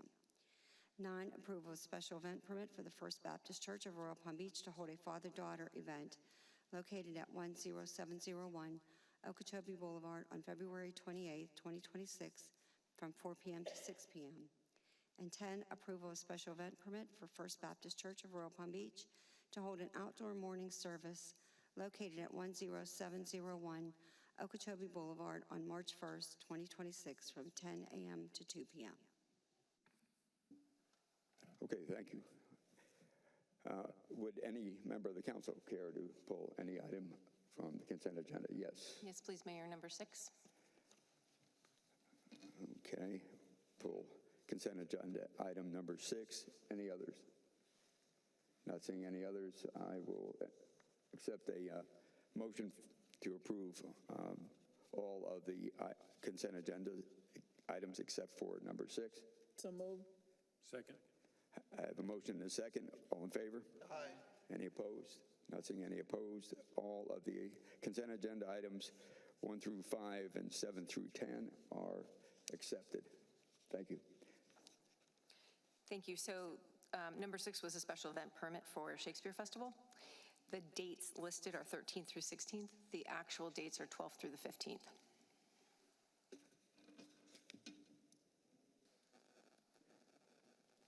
Through the 15th. Okay, thank you. Is there anything else? That's it. Like, Yeah. okay, all right. That's a great event. Would you care to make a motion? Sure. Make a motion to approve consent agenda number 6. I have a motion and a second. All in favor? Aye. Any opposed? Not seeing any opposed. Consent agenda item number 6 is approved. All right, moving on then to the regular agenda. The first regular agenda item is a public hearing for the second reading and adoption of ordinance number 1068, amending Chapter 5, Animals of the Village Code at Section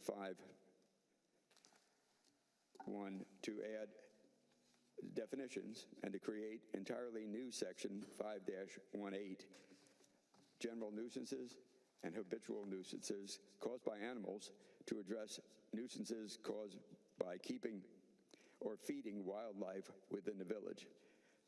For this, I will first turn to our attorney and ask her to read the title into the record. Thank you, Mr. Mayor. As you said, this is ordinance number 1068, an ordinance of the Village Council of the Village of Royal Palm Beach, Florida, amending Chapter 5 Animals at Article 1 in General, Section 5.1 Definitions to add select definitions and to create entirely new Section 5-18, General Nuisances and Habitual Nuisances caused by animals, to prohibit the feeding of any animal, domestic or wild, in certain circumstances, providing that each and every other section and subsection of Chapter 5 Animals shall remain in full force and effect as previously adopted, providing a conflicts clause, a severability clause, and authority to codify, providing an effective date and for other purposes. Thank you, Mayor.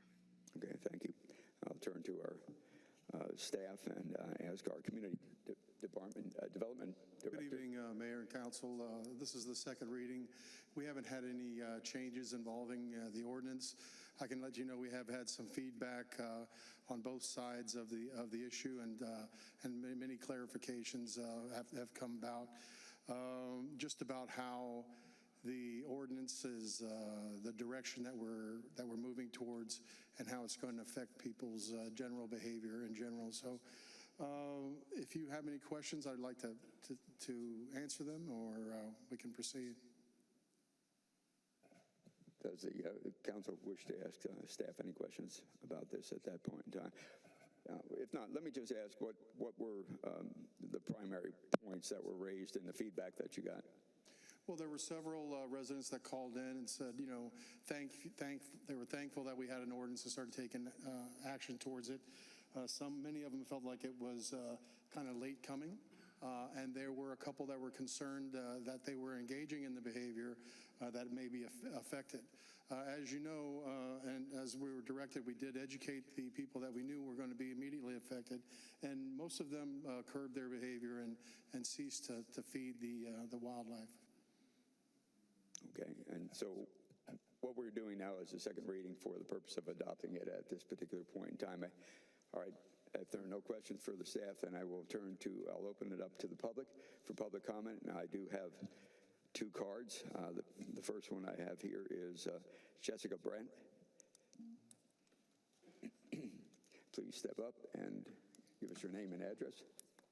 Hi, my name is Jessica Brent, and I reside at 200 Martin Circle in the Willows section of Royal Palm Beach.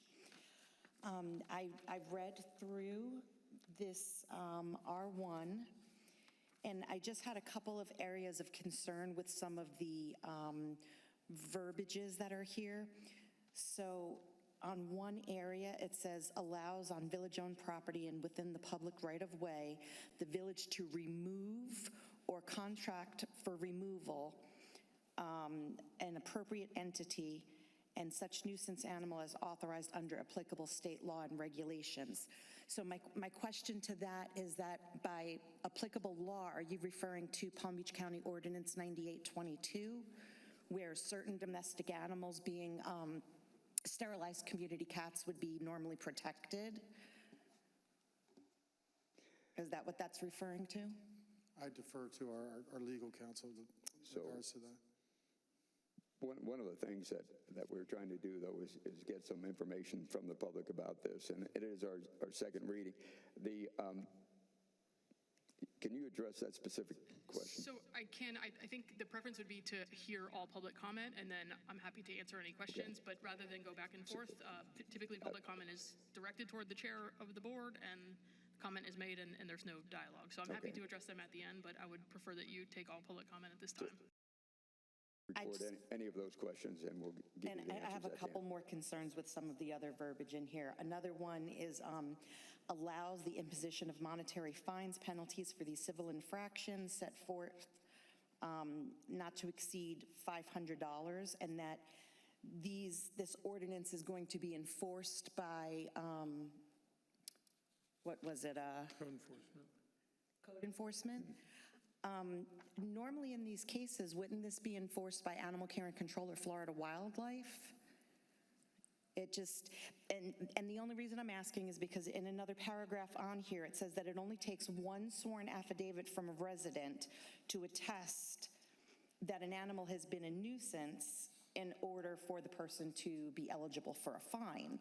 So I don't know about all of you, but I'm on Nextdoor. Unfortunately, I get notifications all the time about people complaining about everything, every day. And if it's just going to take one neighbor to make somebody, I think there should be a little better guideline there than just one person, because everybody's got one person in their neighborhood that complains about everything. You know, and I mean, I live on a canal, I've got birds in the back squawking, and other people have dogs, and I mean, that's just part of living in an area that's more rural. And I guess that's it. Have any other? If you have another question, go ahead and offer it, please. This one just goes back to the ordinance. And then, yeah, I guess my only other part just points back to if one person complains about somebody's dog and it's just one person. All right. Thank you for your comments. Appreciate that. Okay, we have another comment card. Sally Balch. Hi, I'm Sally Balch, 182 Martin Circle in the Willows in Royal Palm Beach. I had a couple of questions. One was about the nuisance animals. I realize the Muscovies are considered invasive, and that's a whole nother story, but who's going to be authorized to decide whether an animal is a nuisance, and who's going to authorize if they're to be euthanized? Or how is that all going to work? Okay. Thank you. Thank you. Okay, so those are the two cards that I have. Are there any hands raised, Mr. Manager? No, Mayor. Would anyone else in the audience care to ask any questions or make any comments about this agenda item? Not seeing any, I'm going to close the floor to public comment, and then I will turn to council for discussion. Any questions or comments? I'd like to hear Betty's response. Why don't we go ahead and follow up with the attorney and hear the answers to the Thank questions? you. And thank you for engaging in, or following the comment that I made previously. But with regard to the most recent comment, just since that's fresh in everybody's mind, the definition of nuisance is specifically defined in the ordinance. So it's very clear in there what constitutes an ordinance, what constitutes a nuisance, so that there's no ambiguity about what that is. That's important to have defined in the ordinance so that it's clear. It says any wrongful thing done or permitted which injures or annoys another in the enjoyment of his legal rights, with particular reference to the breeding of flies, the creation of odors, and other obnoxious circumstances caused by the keeping of animals, any fecal material left by an animal, or habitual objectionable noise-making, chasing after vehicles and persons, or damaging or destroying of property by an animal. So very discrete, very particular items that would have to occur to constitute a nuisance. With regard to the civil fines, this is very much like any other alternative code enforcement citation ordinance that you enforce. So in your fee schedule, you just adopted an iteration of your fee schedule on consent tonight. Many of the violations of your code that are not your standard property maintenance things can be enforced by the alternative code enforcement process, which allows for the imposition of civil penalties. So this ordinance would be that, because it's typically a discrete issue, right? It's not like my grass is 3 feet tall. It's your creating a nuisance at or one particular time in a month or a day or whatever you're doing. So very common to apply the code this way and not use the standard code enforcement because this is not appropriate to go to the magistrate. So the civil penalties are in accordance with state law. They will not exceed the maximum that is allowed under state law. A very common way to do that. As it relates to the complaints, somebody complaining on social media is a lot different than somebody bringing a sworn statement to the village. So the burden, we intentionally place the burden of doing a sworn statement. That means a notarized statement in writing. So I have to fill out a piece of paper, I have to take it to a notary, I have to get it notarized, and then I have to bring it to Village Hall to formalize a complaint. So the goal there is to make sure that her concern is exactly addressed, that people are not just not taking any effort but making a complaint that could lead to a consequence. This is what, in reviewing this with staff and reviewing other municipal ordinances that are of a similar type, this is consistent with what other municipalities are doing. Again, as with any ordinance, you are the policy makers. You set your ordinance. If this gets placed onto the books and there's an issue with implementation, or we identify something that is not being implemented in a way that we thought, that staff thought, we can change it at any point in the future. You have the ability to do that. So this is drafted the way that we think it addresses, and again, remember, this was a complaint that resulted in the drafting of this ordinance. So this was specifically crafted to address that complaint. It does deal with broader things.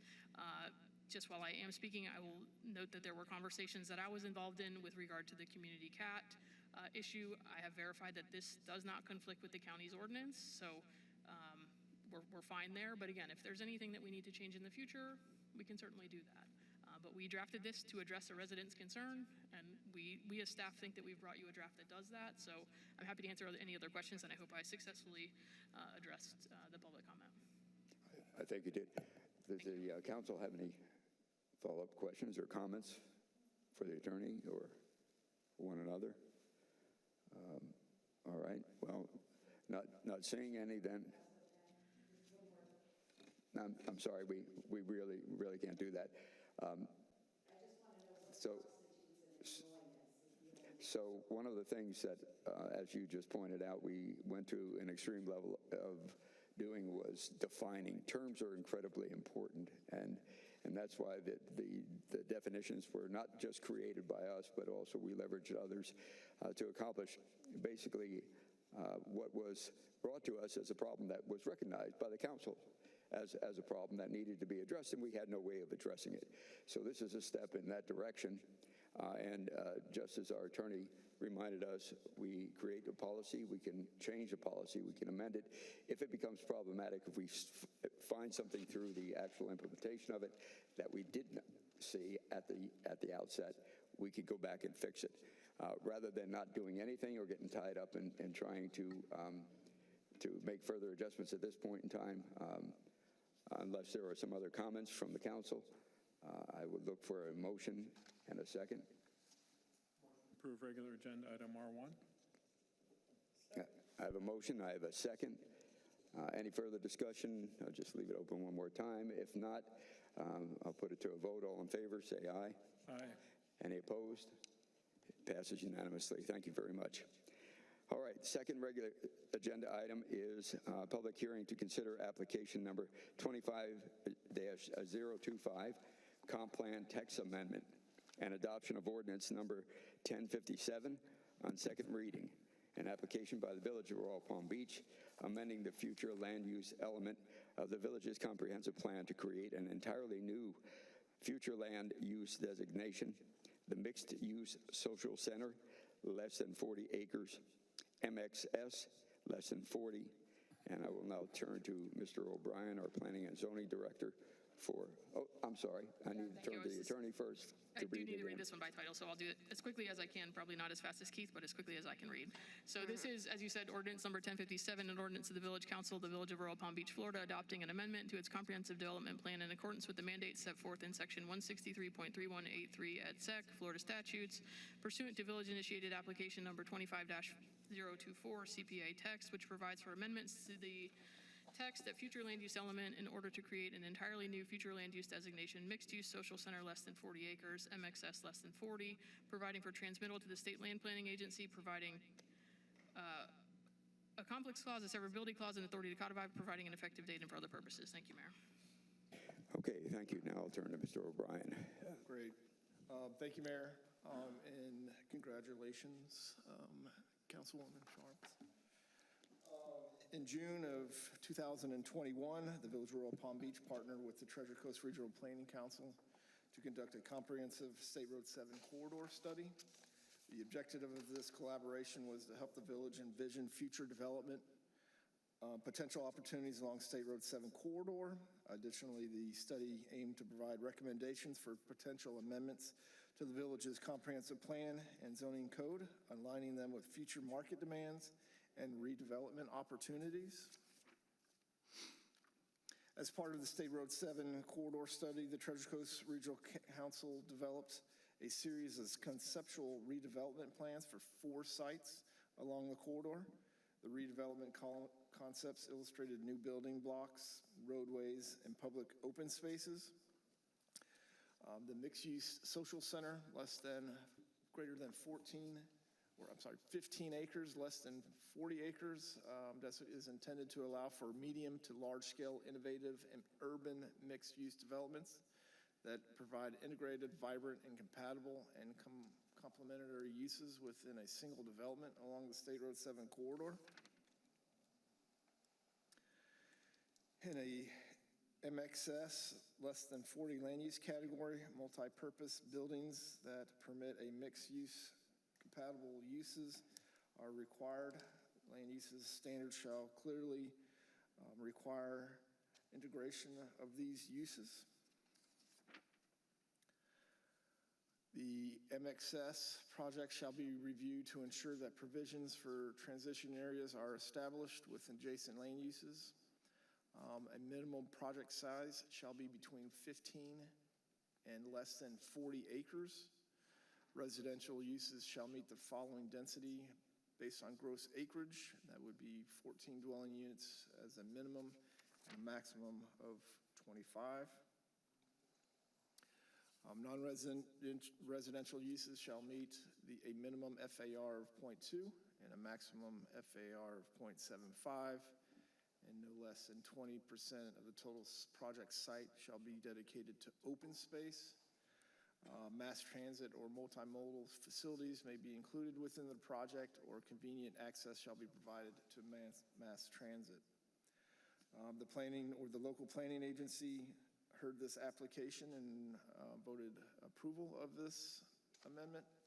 The Village Council on first reading voted to approve this amendment, and village staff is recommending approval, and that recommendation of approval is based on, we feel as though this amendment aligns with the recommendations that were put forth in the State Road 7 corridor study conducted by the Treasure Coast Regional Planning Council. With that, Mayor, I'll turn the floor back over to you. Thank you. Okay, thank you, Mr. O'Brien. So I will open this agenda item up for public comment at this point in time. I have 2 cards. The first one is Julie Monteseo.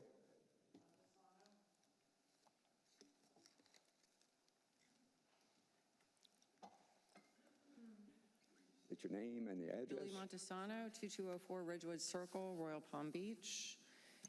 I'm here tonight to oppose this. Mr. Mayor, you ran on small town. I will just remind you of that. This is not small town. We have more than enough traffic, which I had advised you of prior to your election. I'm a native here of West Palm Beach, and I'm very, very appalled and offended that this is being shoved down our throat from all angles, which I also stated to you. We have more traffic coming up Okeechobee Boulevard, trucks and everything else. The traffic on every road is gridlock. Everybody that I know that lives in Royal Palm Beach and beyond is so tired of the traffic. I don't know why nobody's here tonight. I can't tell you, maybe because it's Thursday night, I'm not sure. Nobody wants this. We don't need any more traffic, and to your comment, this is not Virginia. Nobody gives up cars. I'm going to tell you the same thing that I told Mr. Weiss, Greg Weiss. This is not California. This is not Virginia. We drive cars here in Florida. We don't take mass transportation. We drive cars. And nobody's going to give up their cars. So no matter whether we have Cotran, we have Uber, whatever, there's very limited people that are going, as he said, 8%. People are not going to give up their cars. But yet people are tired of the traffic and the gridlock on every road. I greatly oppose this. And that's for the record. Okay, the next comment card that I have is from Sharon Waite. Did I pronounce that correctly? I'm on. I'm Sharon Waite, 15058 75th Lane North, Loxahatchee. I've lived in this house for 30 years. I built this whole house. And this projection of this project, and I'm surprised that the Regional Planning Council, and I've been to when Michael Busha was director. This is appalling too, to cite her word. Michael would never have put this through, never.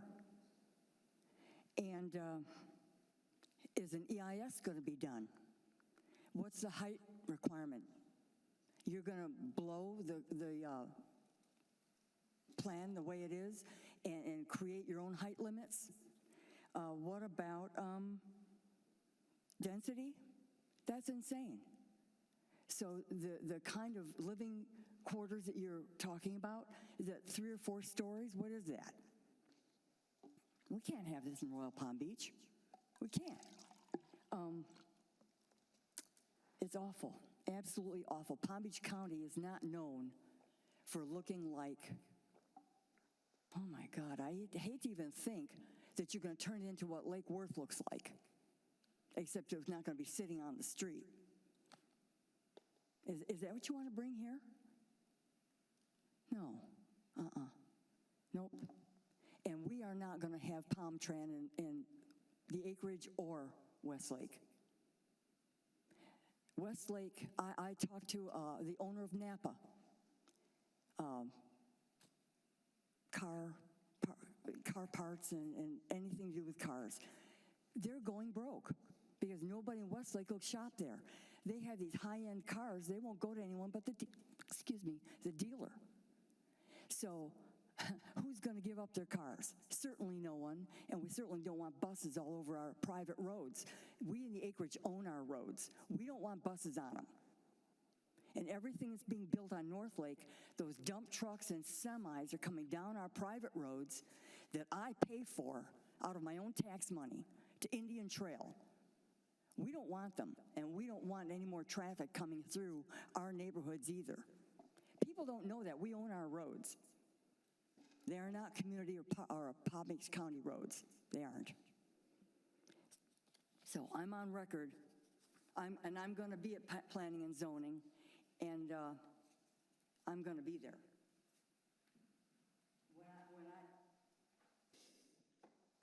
I helped fight Scripps. There were 5 of us. We went to Tallahassee twice in 1 week. I know about that 7-hour drive. I drove it. Okay, that's the last card that I have. Are there any hands raised? No, Mayor. Final opportunity for anybody here to say anything, public comment-wise. Yes, sir. Come on down, identify yourself, address. Yeah, my name is Dave Sager. I'm at 10559 Misty Lane, Royal Palm Beach. My question would be, where on State Road 7 is this being planned? So, I mean, are you talking about the State Road 7 extension, or are you talking about? this amendment, this is creating a land use category. This isn't assigning the land use category to any particular properties. So what the So you don't have the land yet? Mr. O'Brien, if we could take all the remaining public comment and then perhaps address as staff after, that'd be great. Thank you. Go ahead if you have any other I was questions. curious as to where on State Road 7 you're planning this. Is it going to be, what's that? Please, let's not do Okay, that. well, I don't want Any to other get questions? bantered, but Go ahead. that was my question, was where on State Road 7 is being planned, and is there a density study being done as to the traffic concerns, either on the Extension Road or on the existing State Road 7 between Okeechobee and Southern? Because right now, between Southern and Okeechobee, it looks like that land has already been accounted for. So I'm just wondering where you guys are planning on doing this. Understand your question. We'll get to that. Thank you. Right, thank you. Okay, no hands raised. We're good. All right, so I'm going to close the floor to public comment at this point in time, and let's go back to some of these questions that were posed, or at least any questions that were posed, and see if we can provide some answers. Mr. O'Brien?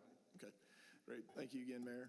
So backing up, so this is a land use category that is being proposed to be created.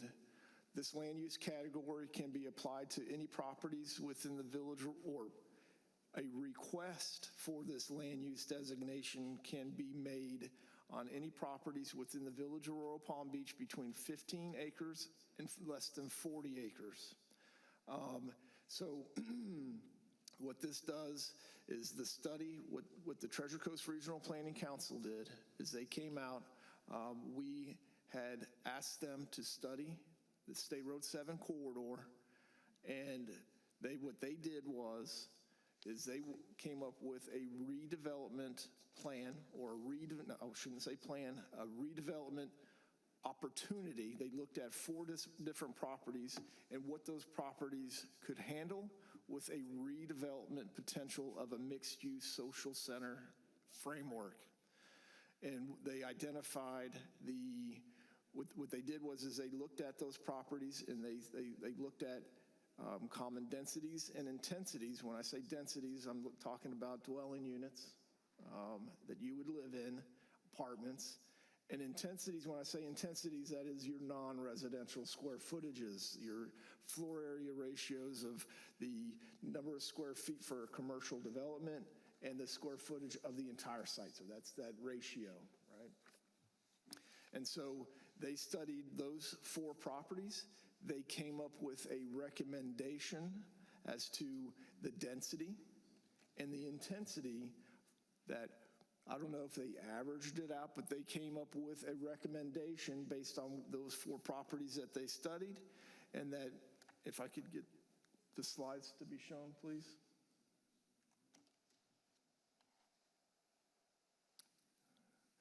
Beijing Fong.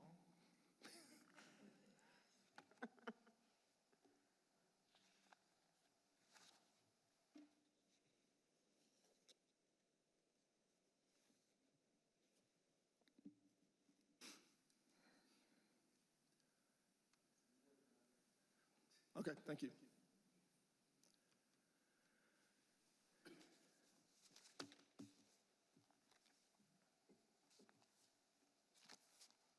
Sorry, bear with us for a moment.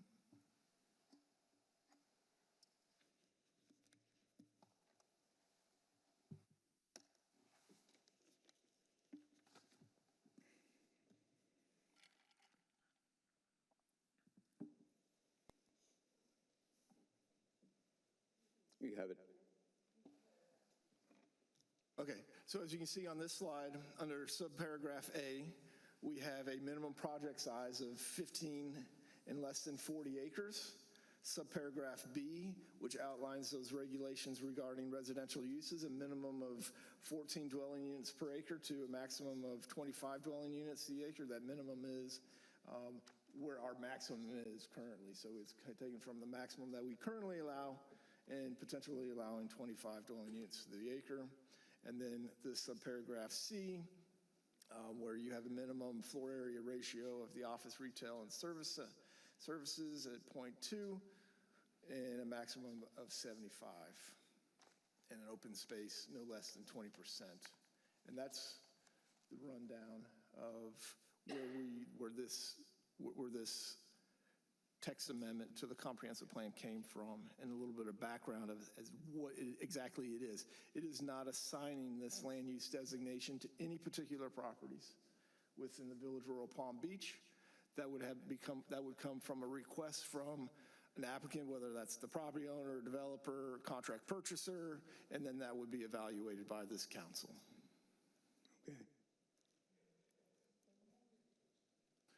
It's 15 acres to 40 acres, and the idea was. Okay. The council have any I questions? just wanted to verify, and Mr. O'Brien, bottom line is no request has been made as such, right? Correct. Thank you. Vice Mayor? I'll test your memory now, Bradford. Yes. Basically, this was something that, was put into motion by a prior council, and there was I believe it was at the Cultural Center, there was a meeting, a public meeting about their study and what their suggestion was, and the concern or, the reason for that study was for a lot of redevelopments going on. What would be the most efficient or effective way to make the State Road 7 corridor, I guess, providing more options for development. There was no driver behind this, and there's no particular property owner that says, oh, this is what I want to do with it. This is what Treasurer Crowe said to us, is like, hey, this would be a reasonable, intelligent way to go to give options for the development along State Road 7 in the village, correct? Correct. I had one thing to that. So when we had the last slowdown in the economy, and some of these big boxes were looking at closing down, the movie theater closed down during the pandemic. Kmart, that shopping center was closed down, and we got a lot of pressure to redevelop those sites with apartment complexes. And we didn't like what was being proposed, but they could have applied for a land use change and a zoning change to do that. We decided, instead of that happening to us, if that happens again, is if any of these stores along State Road 7 go out, we're giving them a mixed-use option, but we had with the goal in mind of protecting our commercial. We didn't want to totally lose our commercial corridor. So if they come in here to do residential, they're going to have to do 20% FAR commercial, and that has to be done in phase one. It was our way of protecting the commercial corridor, and with the pressure of the residential that comes when these things go dark. Yes, exactly right. Thank you for that. And preserving the commercial amenities that are along State Road 7 with the pressure of just going pure multifamily residential. And under this ordinance, I mean, nobody gets any entitlement to anything. So no, sir. The comments we had about, this project or projects, or whether there is no project, and correct me if I'm wrong, Mitty, that if it passes and someone wants to do this, that comes again before the council, and the council decides whether or not a certain property owner can change whatever their land use designation is now to the new one. And if we have strong opposition to it and the people come out and say hey, this isn't something we want, we're going to keep, the BJs or whatever those things are, that's the village council's decision at that time to make that call. That's right. So more applications would come to you, and there's also another component. This is just the change to the comprehensive plan. There is also an additional step to create land development regulations that would apply to this new designation. So there are many more steps to the process. This is the first step. As you all know, your comprehensive plan is your umbrella. So this is a policy decision to start allowing for the development of those LDRs. And yes, many more applications for anybody to actually have a project go through. All right. That's it, Mr. Mayor. Thank you. Thank you. Any other questions, comments? Can I make one more comment about what the state legislation did to us a few years ago with the law that they passed, the Live Local law? And they did that to encourage the redevelopment of these sites along State Road 7, if they go dark, to affordable housing. And they did it in such a way where you need no public hearings from this council. So this is also an attempt to give developers a better option than that and to go through the public hearing process. Because the state legislation gave them the authority to build multifamily residential on a vacant movie theater property, on a vacant Kmart property, a vacant Walmart property, a vacant BJ's property.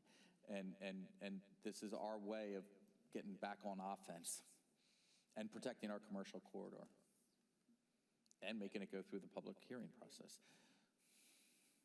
So with all that said, I will add just my thought to it, and that is, as our village manager discussed, we had a proposal, and it was a very specific proposal to redevelop the Regal parking area into nothing but an apartment complex, nothing but an apartment complex. We pushed back against that, just as he said, and over time, and by the way, they didn't give up easy. They came back again and again and again. They invited us to go down to Delray Beach and see what they did down there. The pressure, the intensity, and you could just say, no, yes, you can. Yes, you can. We don't want to say no too long. We don't want to wind up with vacant properties with the Live Local Act, as the village manager just said. It can become something we really don't think fits necessarily into our community. So what we decided to do was go to some planners, some experts who have a regional perspective, have an understanding of not only the entire four-county region that they represent, but they have the experience of working with a variety of different municipalities and counties. And so they brought that expertise to bear on the State Road 7 corridor to see if we could figure out what, without the pressure, what would be the best combination, the best possible combination of things. And one of the things that came out of it, realizing that sooner or later that's going to be redeveloped. It is going to be redeveloped. Some of those strip malls are 30, 40 years old. And falling into decline is not a very good approach to the future of any kind of municipality. You just ask some of the municipalities that have what's called the CRA, Community Redevelopment Agency. The reason they have that is because they have blighted areas. You know how those blighted areas happen? They often happen because there wasn't a plan to do something constructive, appropriate, something that was within the character and maintain the character of their community. We wanted to avoid that, so we did this effort and it was a year-long effort, and there was more than one public meeting over at the Cultural Center. And so the other comment I will make is all of these activities will come before the public again and again and again, because they will go through a process that you just heard described. So while it ultimately will come to us, it'll come to us through that process, which includes a number of opportunities to weigh in and to get a better, clearer understanding, and maybe to offer some better ideas along the way. So with that said, yes. I just wanted to add, Ms. Montesado, I hope I'm saying it right, Ms. Waite and Mr. Sager, thank you for coming to the meeting and asking the questions and not assuming. I really appreciate that. We need to hear from you. We don't know what you're thinking if you don't tell us. And I promise you that we will do everything that we possibly can to protect the residents here in Royal Palm Beach. Okay, thank you. If there are no further comments from the council, I'll look for a motion in a second. To accept, yes. Motion to accept item number 2. Item number 2? Yes. Second. Motion is second. All in favor? Aye. Any opposed? Not hearing any opposed, not seeing any opposed. It passes unanimously. Thank you all, and thank you for your comments, and thank you for coming this evening. We do appreciate that. There not being any other business to come before this council, this meeting is adjourned. I'm going to share with you all. It's okay. My mentee that goes to Royal Palm Beach High School is a part of the leadership program. Mr. Mayor, do you hear me? I'm sorry. My mentee, her name is Zuri Dardell, is Professor